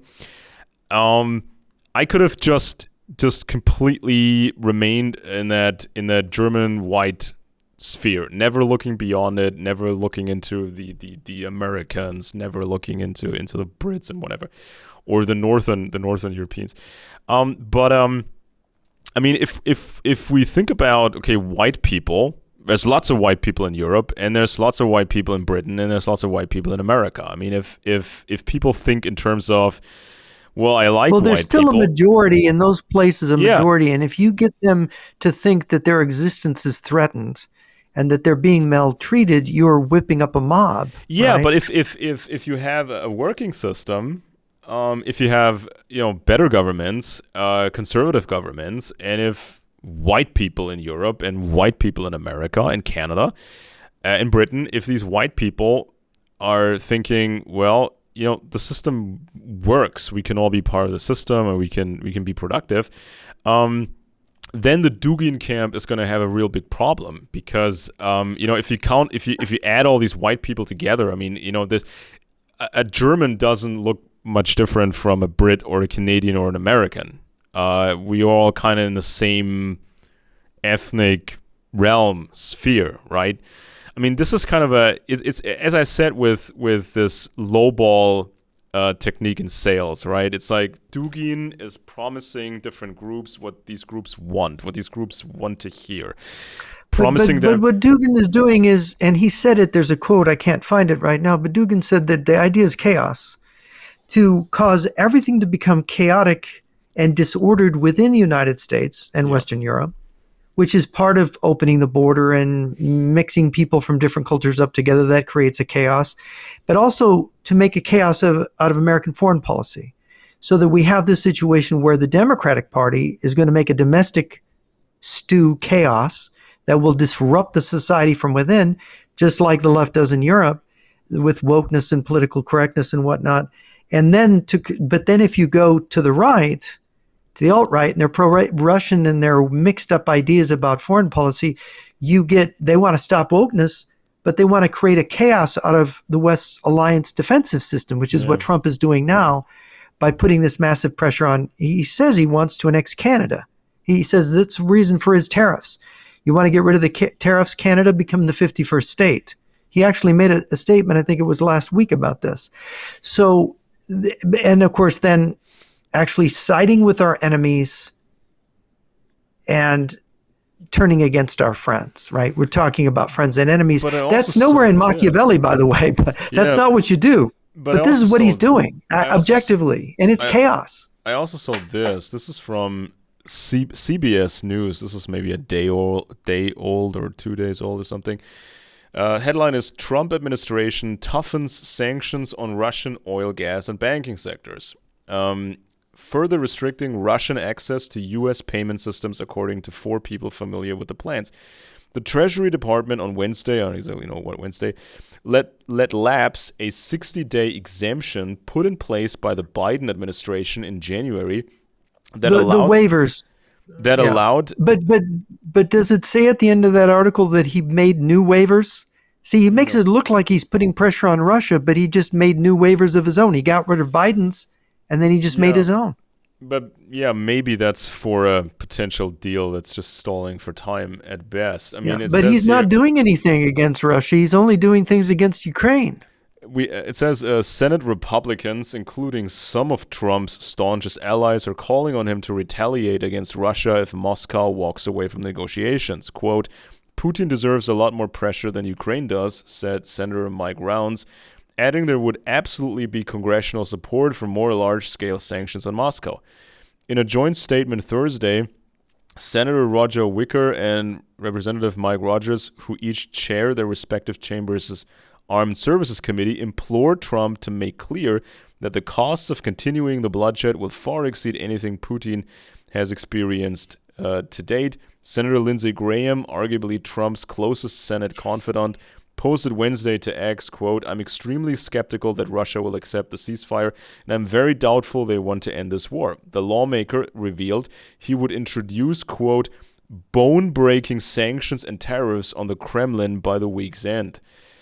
So there are people out there who are very explicit, and they say this needs to have consequences because, as Rubio said, the ball was for a moment in Russia's court. And we should mention that Putin, the audience may not know, that Putin refused a ceasefire, says, no, that will be to the advantage of the Ukrainians. Of course, he used Trump's punishment of the Ukrainians to surround the Ukrainian forces in the Kursk area. Yeah. And so the Russians don't want to give up their victory and the Russians for a ceasefire. So they're going for the jugular. And if they destroy these Ukrainian forces, it could change the balance in the war, and the Russians could win that war in a matter of months. And the Russians simply kept repeating their maximum demands for a quote deal, which is just full surrender of Ukraine. Demilitarizing and demilitarizing, change of government.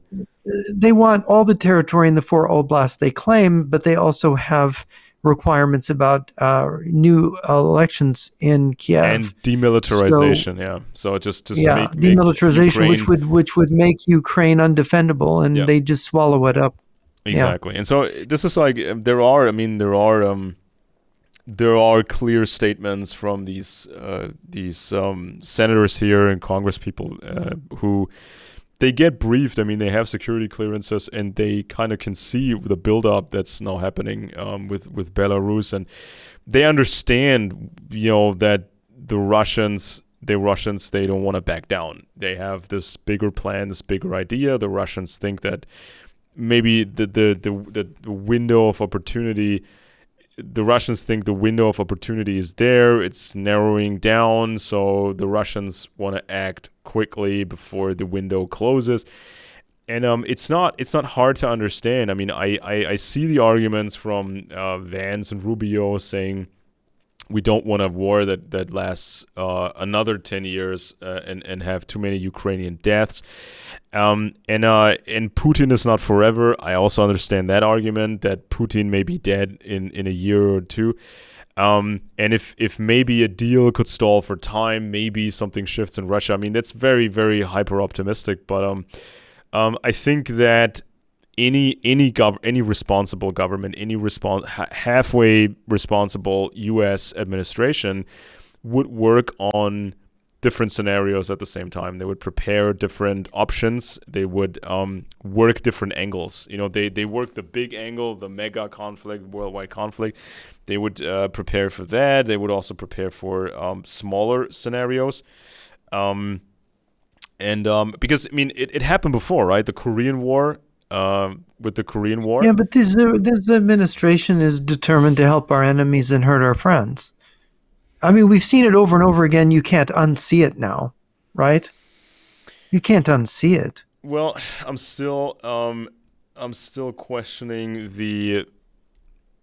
Well, I'm still wondering about the option of strategic deception over the last 10 years. There's no strategic deception here in what Trump is doing. The British did it to the Nazis. The Americans also kind of did it. The British had a well-educated aristocracy and a well-educated military group.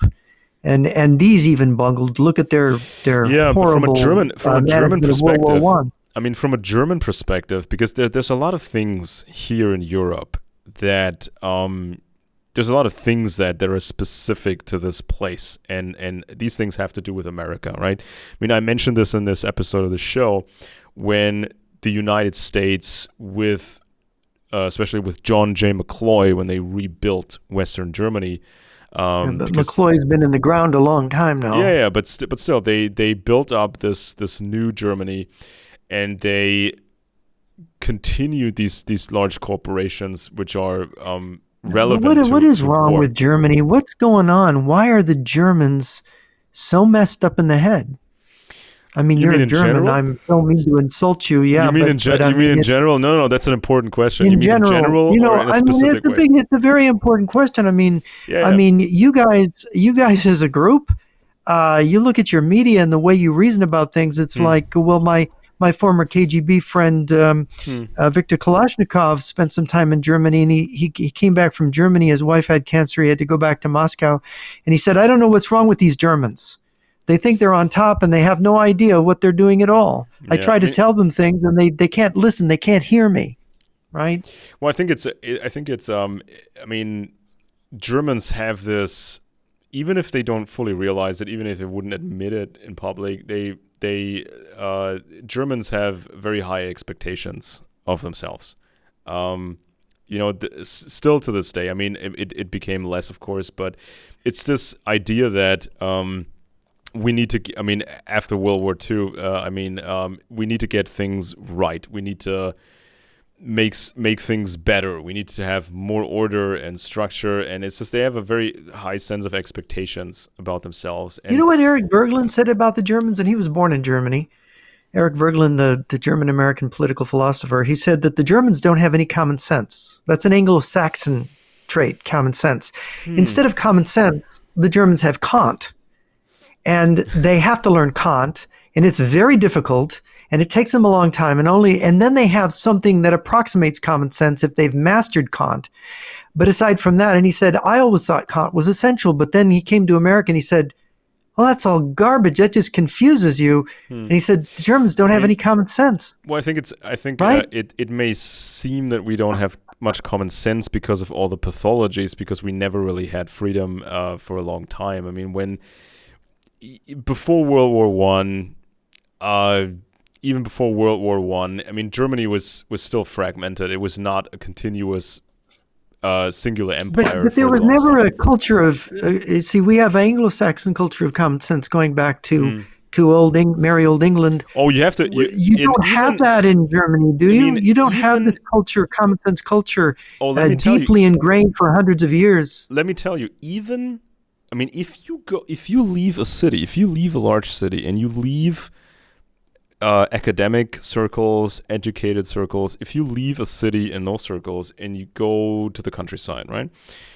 I remember this. I still remember this. Even a few decades ago, I'm 41 now. Okay, so even I remember this. If you go to the countryside, you still got, in the 80s. I still remember the 80s. You got superstition like you wouldn't believe.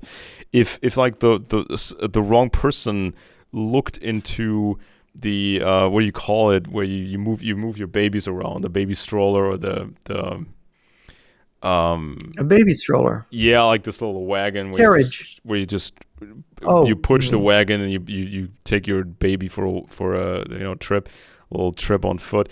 If the wrong person looks into your baby carriage stroller thing, the baby may be cursed by that person that looked at your baby. And Germans believe this? In the 80s, I kid you not, countryside. Really? And they on the countryside, time stood still, and they people still had that incredible sense of superstition. Break a mirror and it's 7 years bad luck. All of it, I tell you. Don't walk under a ladder. Yeah, and it's so pronounced, and it was mixed with rampant alcoholism. I mean, we're a drinker nation, and that's a recipe for chaos. So if you go to a city, if you go to Munich, Berlin, Hamburg, blah blah blah, it's even in the past, in the distant past, it was sophisticated, and people had a sense of internationalism, and internationalism meaning I want to know what the Americans are thinking or the Brits are doing. Maybe we can pick up something cool. But the moment you leave a sophisticated area, time stood still, and that was a big problem. And of course, one war after the other, and the alcoholism and the superstition, that was a recipe for dysfunction and pathologies. And that's why I think it seems that Germans don't have a sense of reason or what you just described. And right, and yet you had this culture. You had with Goethe and Schiller. You had cities. I mean, you had these guys, and you go back further. You had some very interesting thinkers and philosophers. But then all of a sudden, you get to the 19th century and it's Nietzsche, and then it's nobody. You've got the sociologists, and you've got the flirtation with either nationalism or socialism, and then you get Hitler, who combines nationalism and socialism. I mean, even the left, and you get this disaster, right? Yeah, even the left. I mean, the left built their whole thing, their whole shtick. They all built it here on German pathology.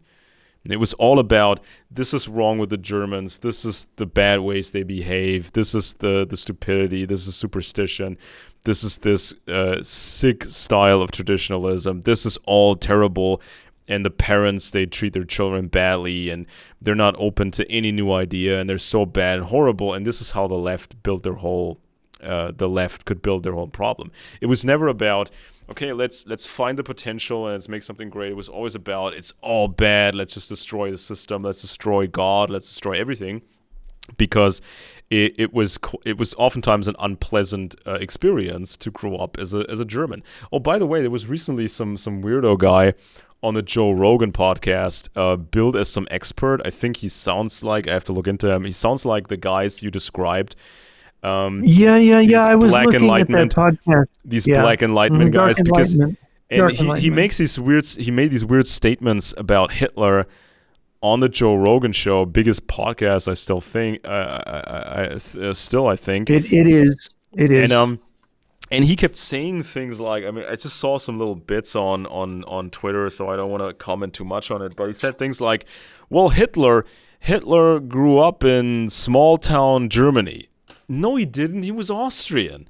And no, German and Austrian is not the same thing. You know, He largely grew up in Linz. the And Linz is Austrian, not necessarily a small town, right? Linz isn't a small town. I mean the Austrian-Hungarian Empire was very different from these old German empires, and then the Right. later German Empire. It's all very different, and they have wars, and then so he said, yeah, Hitler grew up in small town Germany, and then he said something like, well, for a long time, Hitler didn't.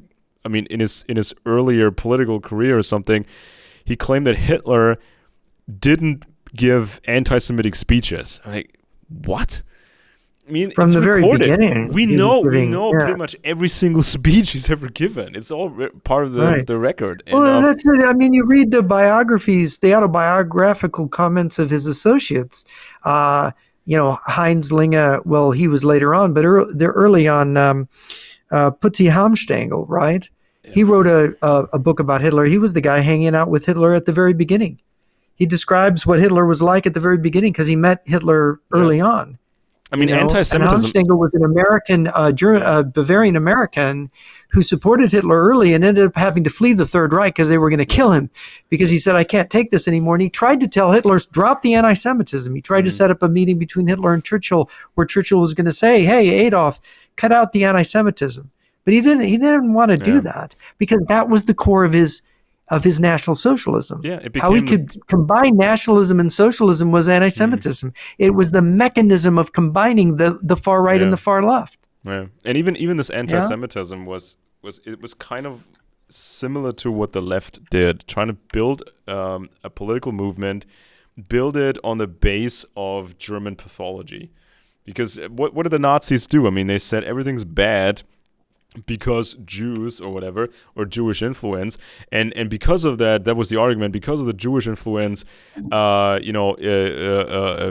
economy is unfair, and this is bad, and the taxes, and not enough opportunity, and we're all, people feel bad, and it's like miserable. Everything's miserable because of the capitalists. Well, we're all victims here. Is this familiar what the Nazis are doing? We're all victims. This is what the Nazis do. The communists do it. We're all victims, and these people over here are evil. Yeah. And if we get rid of these people, whether it's Jews or capitalists or whatever, if we get rid of them, then everyth's going to be okay. Yeah, and it's right? like So it exploded in the 20s. shadow, as Jung called it. Yeah. It exploded in the 20s, and the literature, the anti-Semitic literature.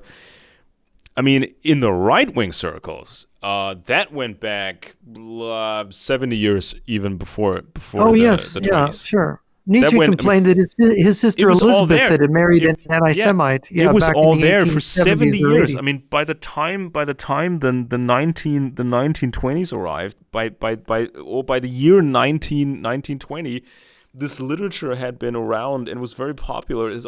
Had already been around for 70 years in the right wing. And Germany had a defeat. The German Empire had a defeat in the war. They had a revolution and defeat in the war, and it was the so-called stab in the back. And who were they going to blame? They had to blame somebody. Who are you going to scapegoat? Who's it? We're the victim. Who did it? And see, there's no conscience. There's no agency there. There's no inward reflection that what did we do wrong? What is wrong with the Germans that we got ourselves into this mess? What was wrong with the empire? What was wrong with us? It's them. They did it to us, right? I mean, and this is where you get Hitler. That's why I think the American inspiration, a profound American inspiration is so important for Germans. It's so healthy for Germans, right? Because Germans are not, I mean, for the longest time, a German was not necessarily the same as another quote-unquote German, because you had the Bavarians and you had the people in the north in Schleswig-Holstein and Mecklenburg and Thüringen. You could unite them with ideology of the left or the right. You see, you could unite them with socialism, or you could unite them with racialism or nationalism. Yeah, or the Anglo-Saxon people until recently were a non-ideological people. Now it's all about these narratives, which are really ideology. And one of the things Eric Verglen says is ideology is dishonest. It comes from a basic ground of dishonesty to go to ideology because it's not truth, right?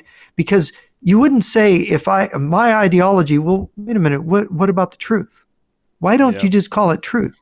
Why are you talking ideology? And it raises the question of why otherwise honest people become quite dishonest when you open this little ideological bag of tricks.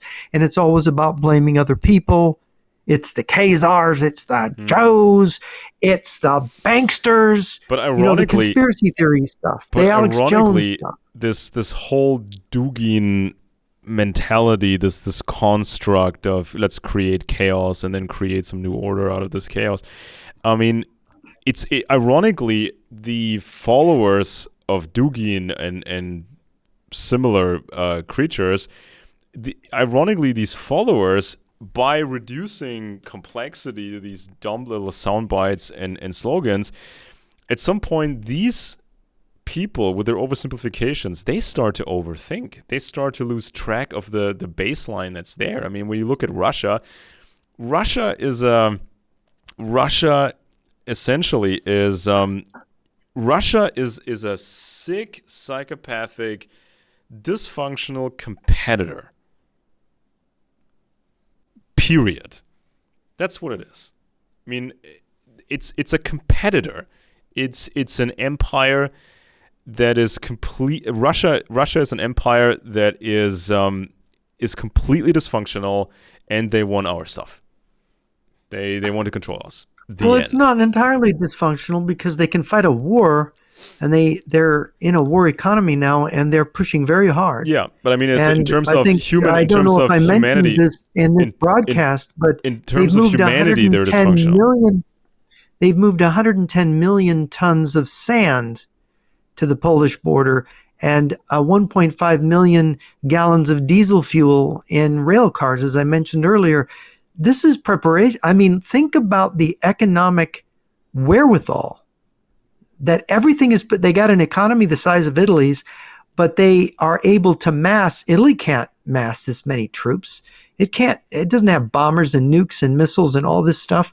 And they're going to if Europe doesn't support the Ukrainians with advanced technology like the Americans have, well, the Americans have to do it. The Europeans can't. If this doesn't happen, these Russian armies will be in Europe. Yeah. They'll be past, well, Ukraine is Europe, but they'll be past Ukraine into the NATO countries. And this is going to happen.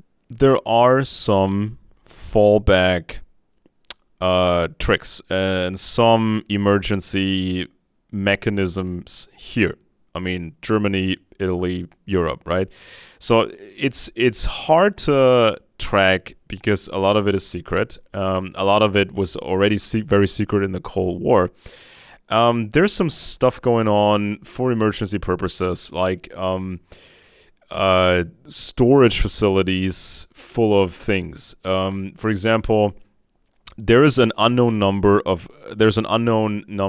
assault rifles, German actually assault rifles, stored somewhere. Now this would be the Heckler & Koch G3 rifle, upgraded, by the way. They upgraded it a bit, and nobody really wants to say how many have been stored. And there's also some weird workarounds for these long-standing German restrictions on what we can have and how much we can have. So, for example, when the Cold War ended, and a lot of military stuff was supposed to be sold or scrapped, right? Because you had a merge of the West German forces and the East German forces. Now, the East Germans, they had the Soviet battle tanks, they had Soviet rifles, they had a lot of new material that was, fairly new. And so the question was, what do we do with this stuff? And one idea was we can sell stuff to the Turks or allies or whatever at the time. And another idea was to just scrap it, just destroy it, and or gift it to other countries like Brazil. I think Brazil has our former flak tanks, like the anti-aircraft tanks. They're now being made again, by the way. They retrofit the modern anti-aircraft gun onto I think a Leopard 1 or a Leopard 2 tank. But the we flak sold stuff. Panzers from World War II. They had those flak Panzers. but they have the new cannon now, and Yeah, so but they're new. They're quite good looking too.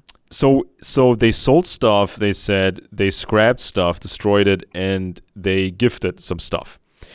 But when politicians, and here in Germany, when the politicians they demanded to see some details about all this, inventory numbers and lists and some verification, the answer was you don't get to see any of that, or we don't have an inventory list, or we don't know. And there was always the suspicion that stuff was being flown out of Germany to some other place and stored there for a potential later use. And this is how potentially German governments could keep stuff off the books, and they could store it somewhere else in the world and not have it in the official books. So they could say we followed this plan of reducing the army and reducing the stuff that we have.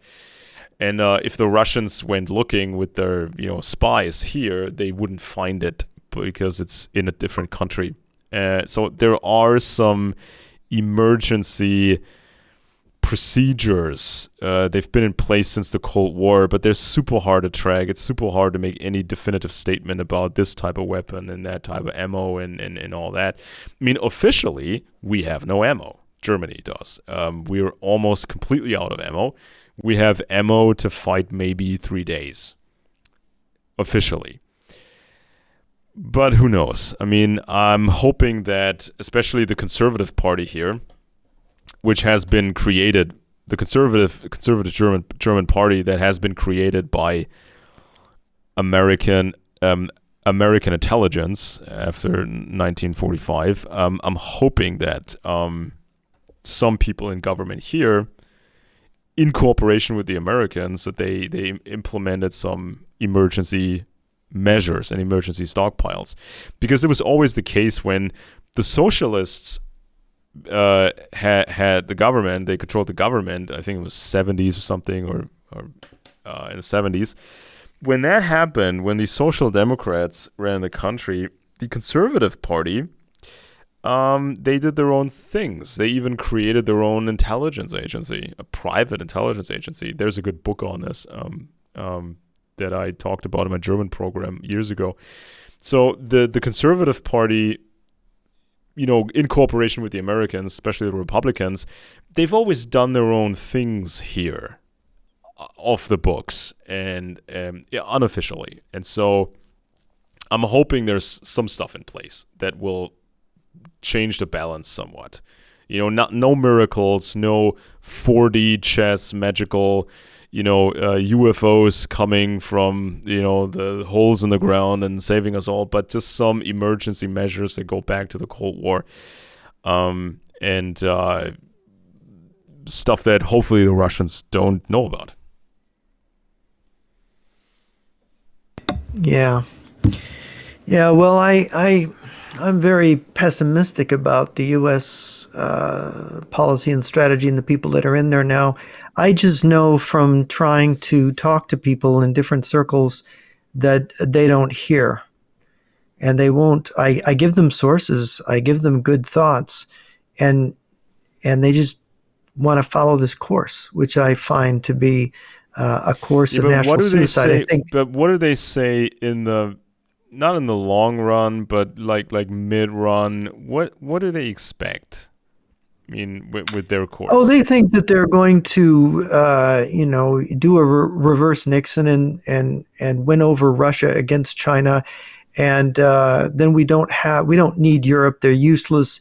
The Europeans are communists anyway, and we're better off with Russia. He's more of a nationalist like we are. And I was actually told this week by a leading conservative professor who is in the Trump camp.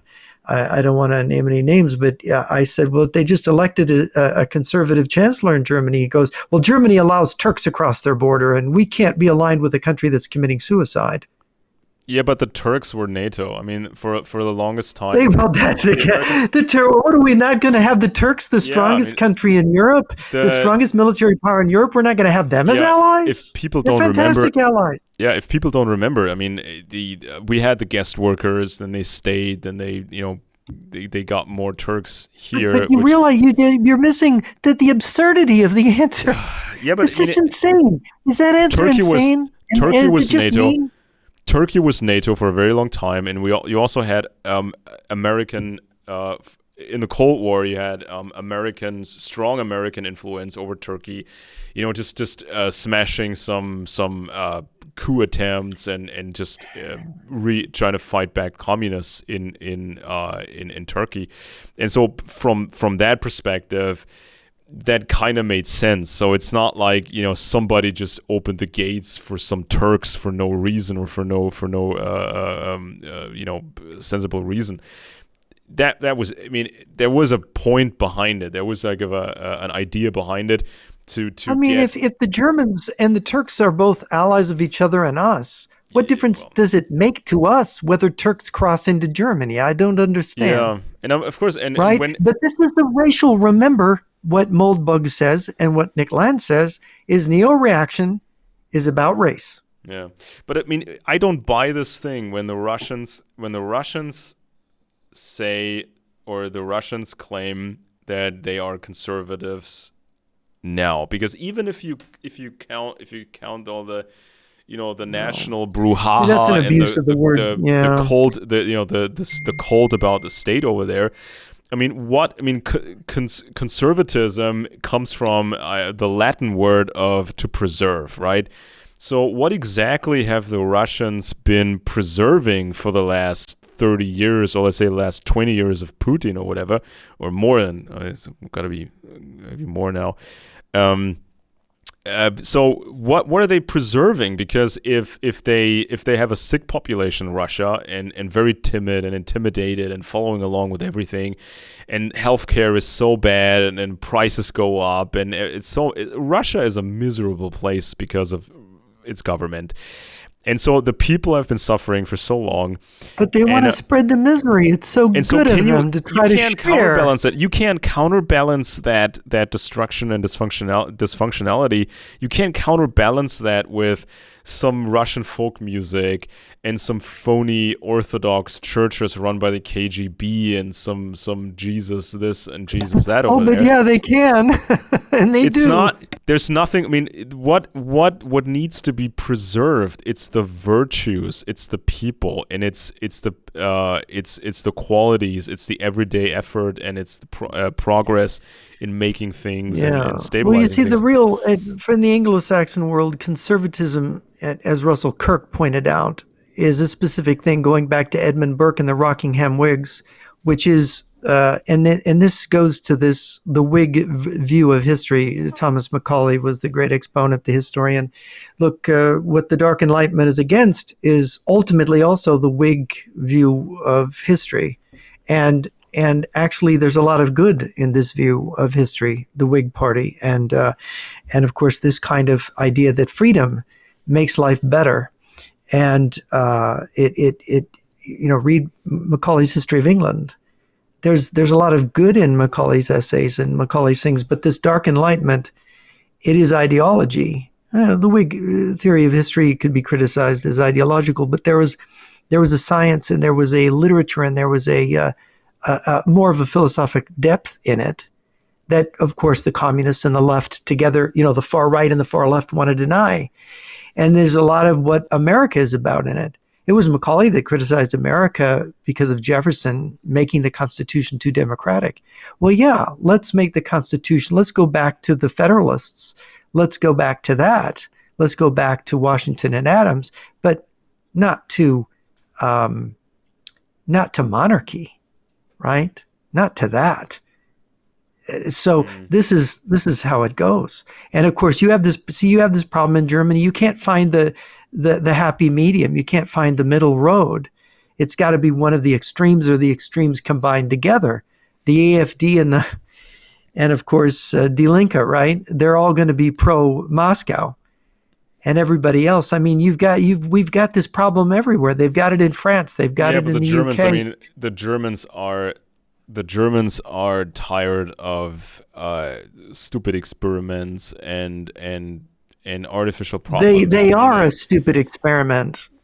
Yeah, but I mean, we're so. I mean, Germans in general are much more conservative than they let on, oftentimes, and they're just tired Well, all of. human beings are. That's human nature to be conservative. They're tired of the stupidity. They're tired of these societal experiments and just experimenting with children, like the socialists did, and just and coming up with these idiotic ideas that we should economically align with the Russians and all that nonsense. I mean, Germans wanna build. Get rid wealth. of your energy independence by closing all your nuclear and coal We're plants. all about. I mean, we're basically about creating things and building things, inventing things and building wealth and just being able to afford nice things and just trying to heal from the last, I don't know how many hundreds of years of craziness.